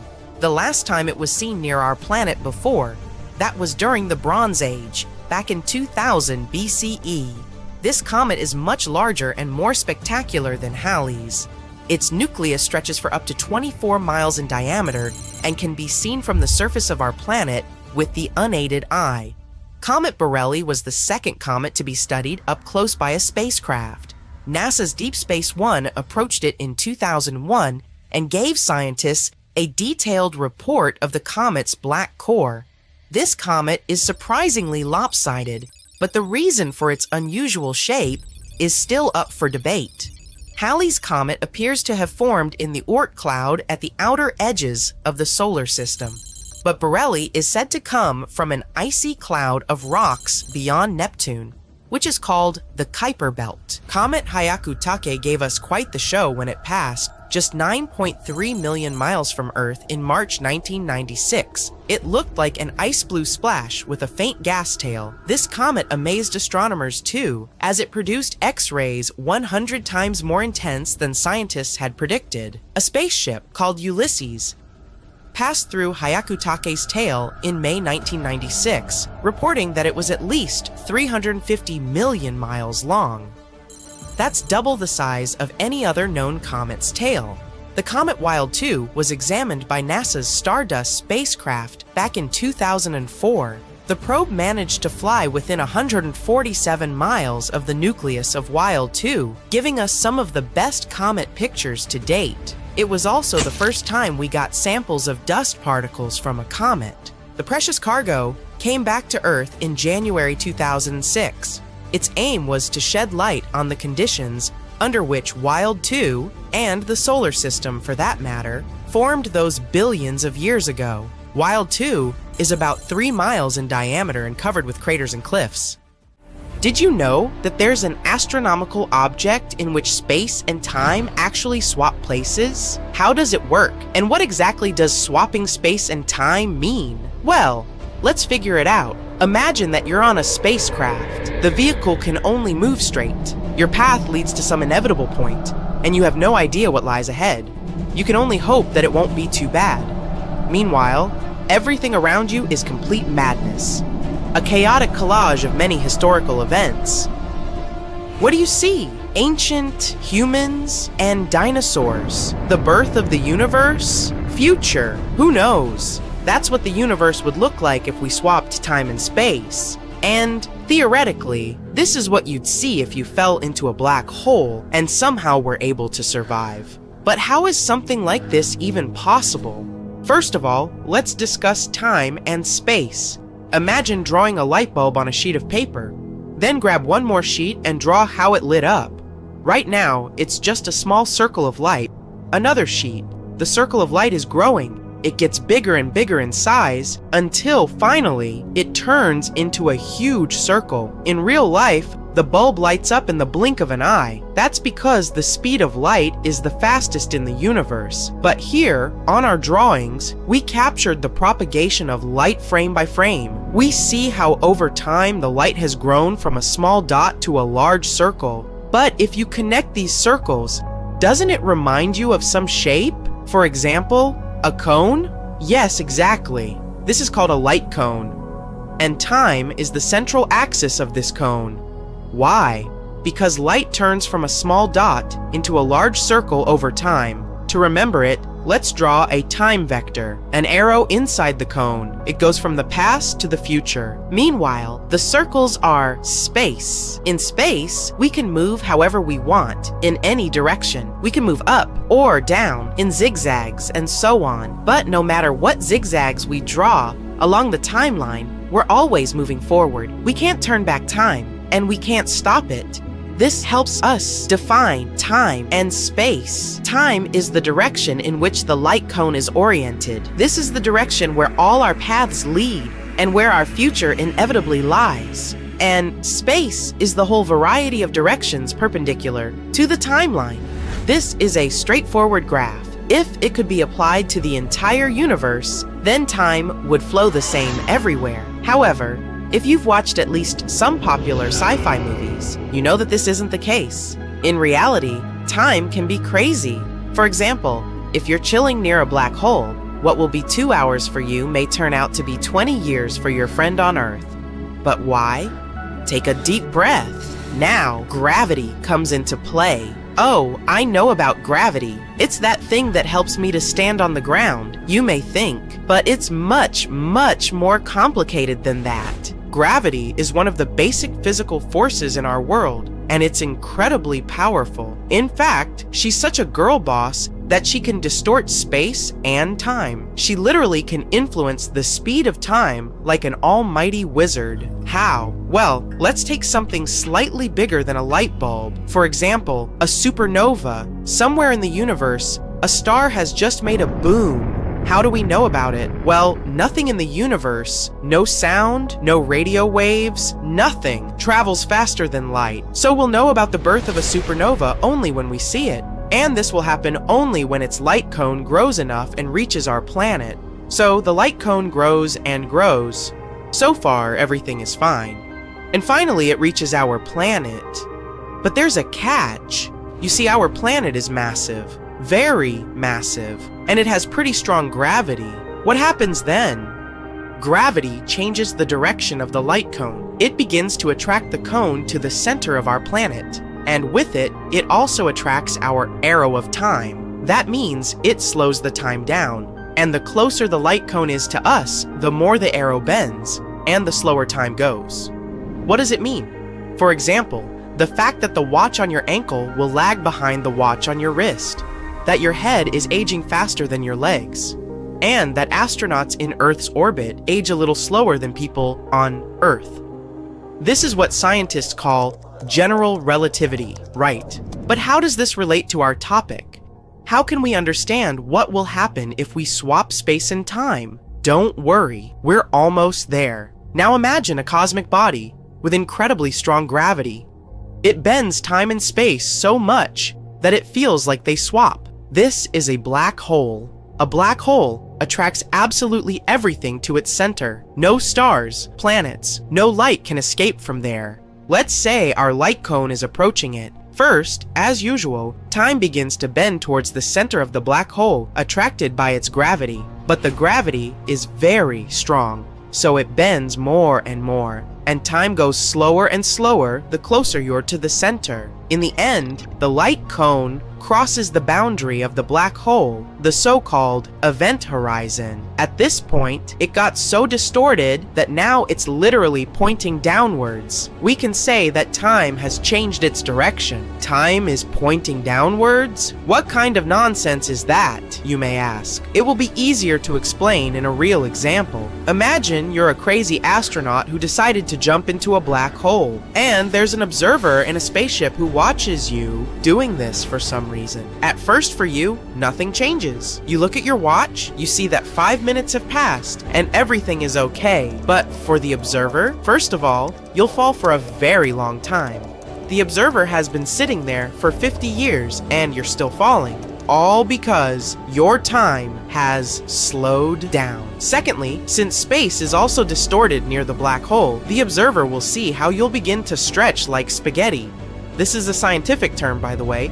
It's called spaghettification. And then, you finally cross the event horizon. The observer doesn't see you anymore.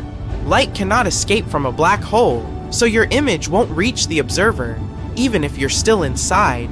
And what about you?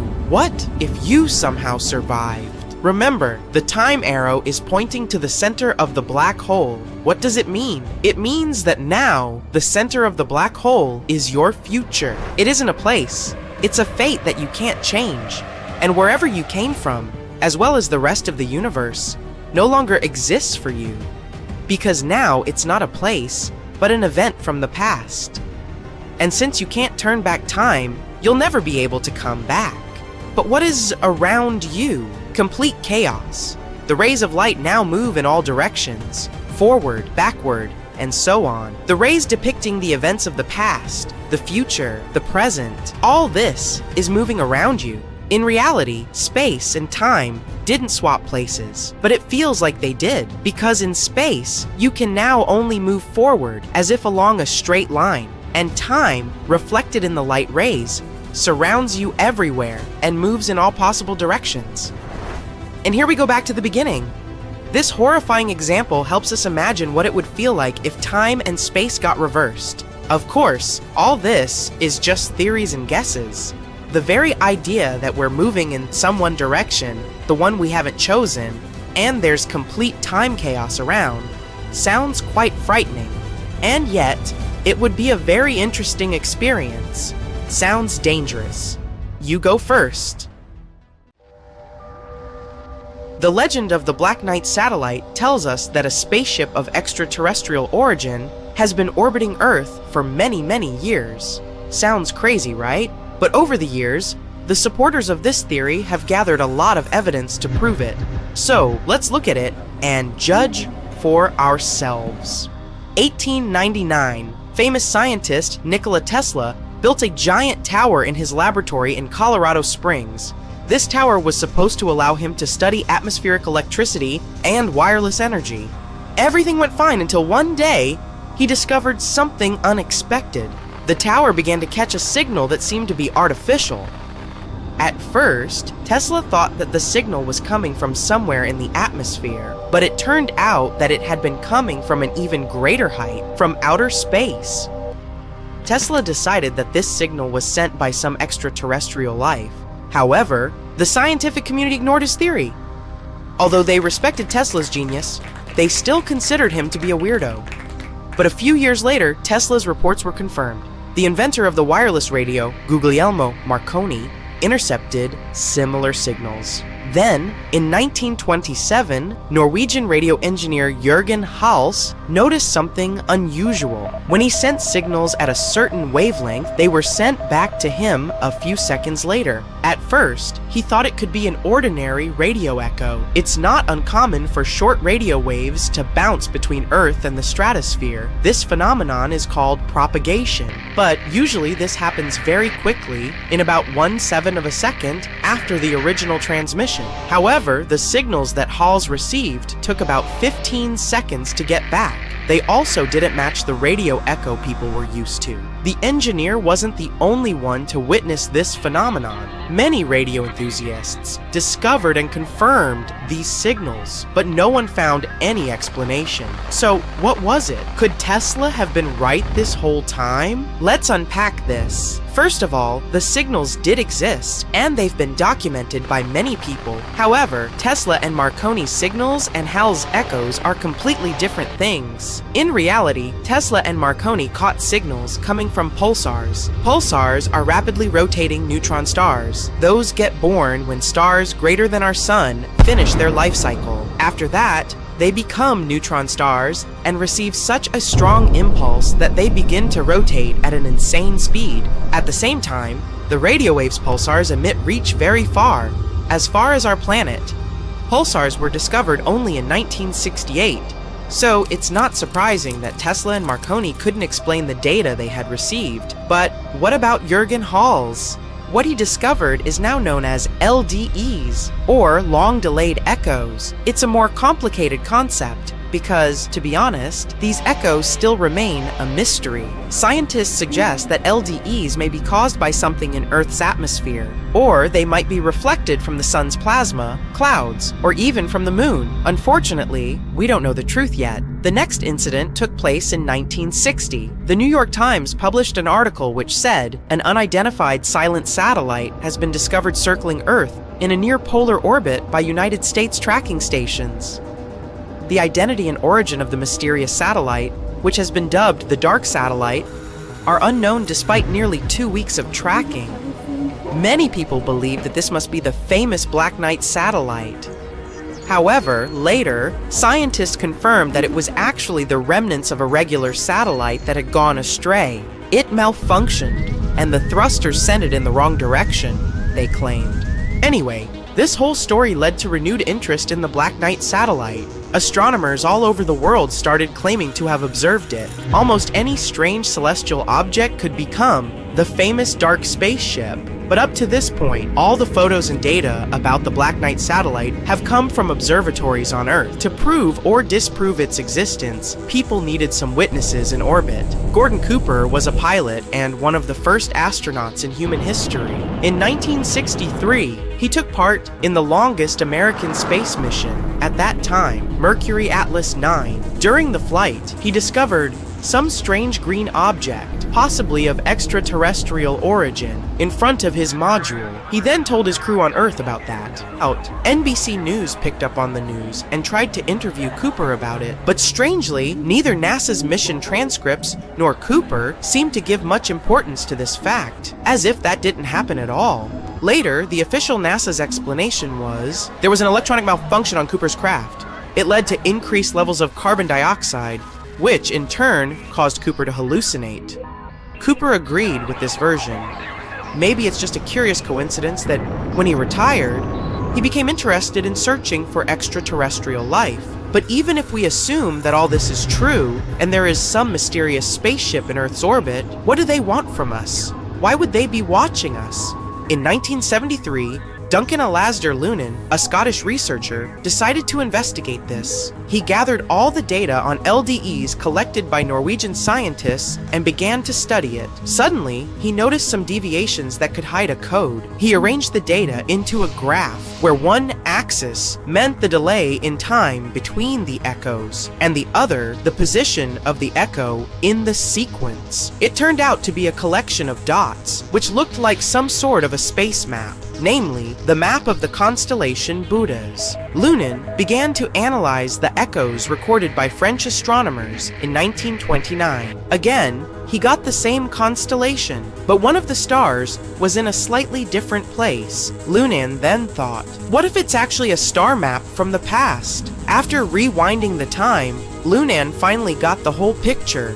He discovered that this was how the constellation looked 13,000 years ago, which probably meant that they could have been watching us for thousands of years. In 1973, Lunan gave an interview to the British magazine Spaceflight. He said that he had deciphered the radio message hidden in the LDEs. Here's what it said. Start here. Our home is Upsilon Bootis, which is a double star. We live on the 6th planet of 7, coming from the Sun, which is the larger of the two. Our 6th planet has 1 moon. Our 4th planet has 3. Our 1st and 3rd planets each have 1. Our probe is in the position of Arcturus, known in our maps. Ugh, goosebumps.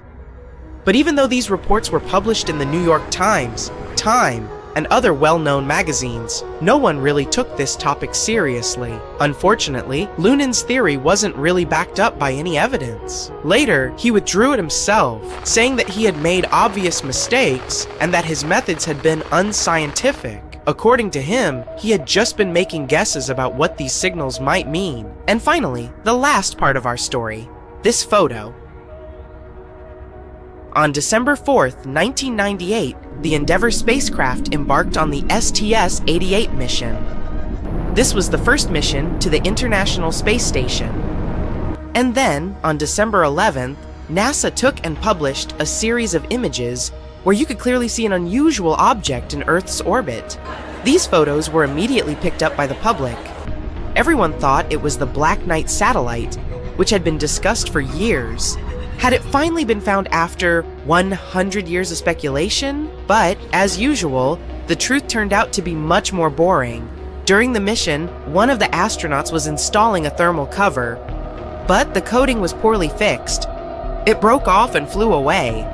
The photos were taken just to document this event. The Black Knight is a very interesting legend.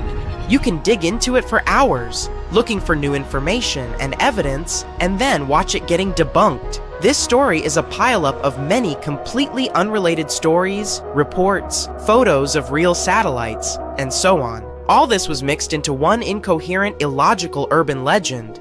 Illogical, but very fascinating indeed.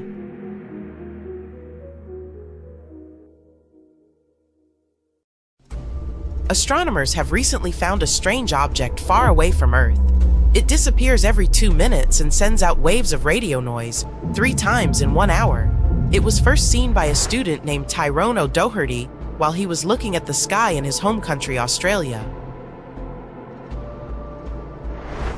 This space object appears to be different from anything else we've seen before in space. Because of their calculated movements, scientists call these types of objects transients. Turns out, they are not that rare to find. When scientists study transients, most of the time, they look near a big star or near the things it leaves behind after it goes out. Transients come in all sorts of shapes and sizes. Some transients are slow, take a few days to appear, and stay around for a couple of months. Other transients are very fast and only appear for a second. But there are not many transients that are in between these two speeds. It's what makes this latest discovery very special and unexpected. Speaking of weird things we've found in the universe, the toughest object we know of is made from the remains of a star that has faded away.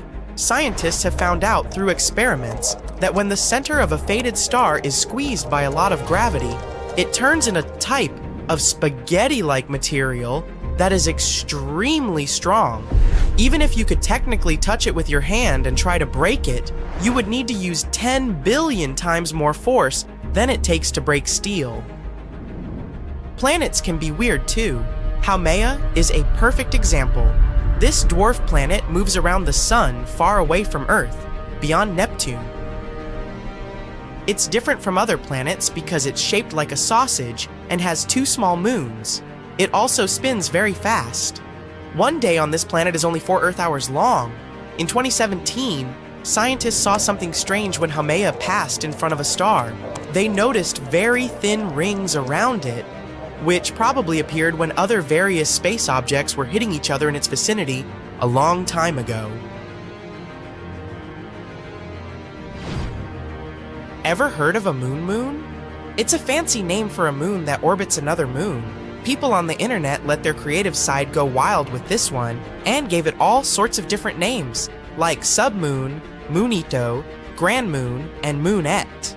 This kind of object is just a theory right now, but scientists think it's possible that it might exist. Maybe someday we'll discover one. There are many strange moons in our solar system, like Io, which is very volcanic, and Triton, which has geysers. But one of the weirdest looking ones is Hyperion. This one is a rocky moon with many craters that looks like a pumice stone. A spacecraft called Cassini also found that Hyperion has a beam of static electricity flowing out from it. The reason for this weird activity is still up for debate. Not all stars behave the same either.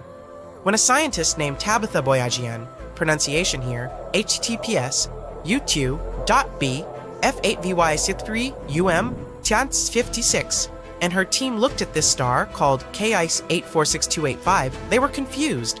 Also known as Tabby's star, this space object would dim unexpectedly, sometimes for as much as 22%, for random periods of time.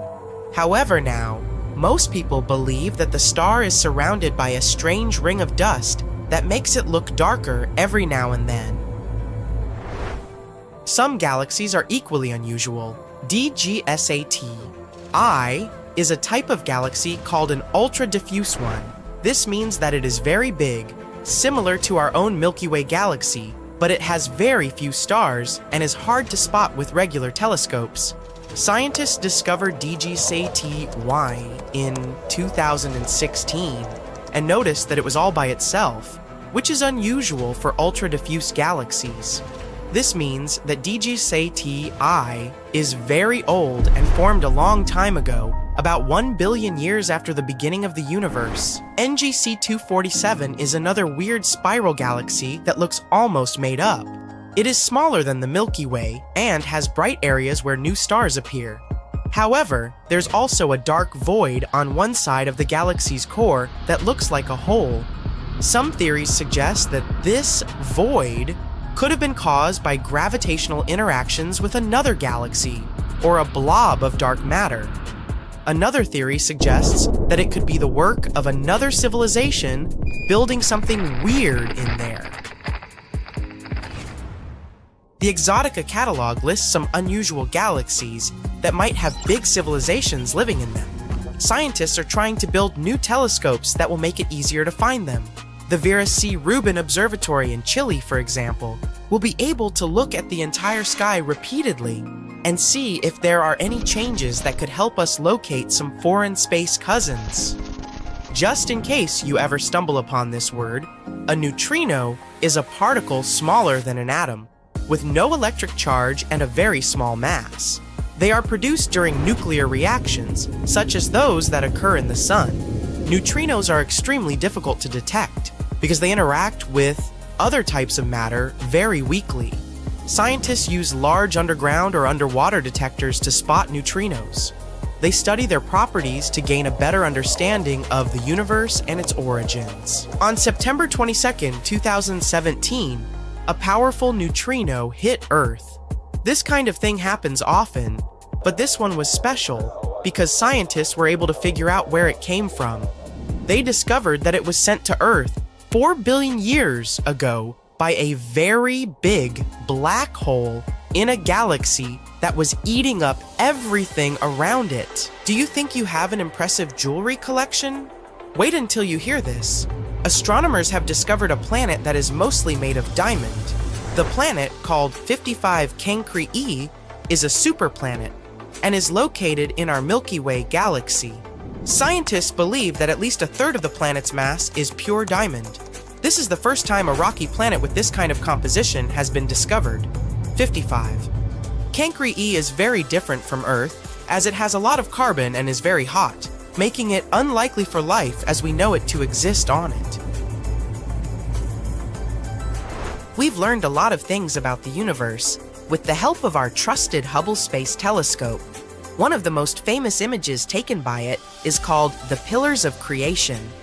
This is a photo of a region of the Eagle Nebula where new stars emerge rapidly. Captured in 1995, this picture allowed us to see massive pillars of gas and dust towering above the nebula, and has become one of the most iconic images of the universe. Some of your friends might even use it as wallpaper on their phones.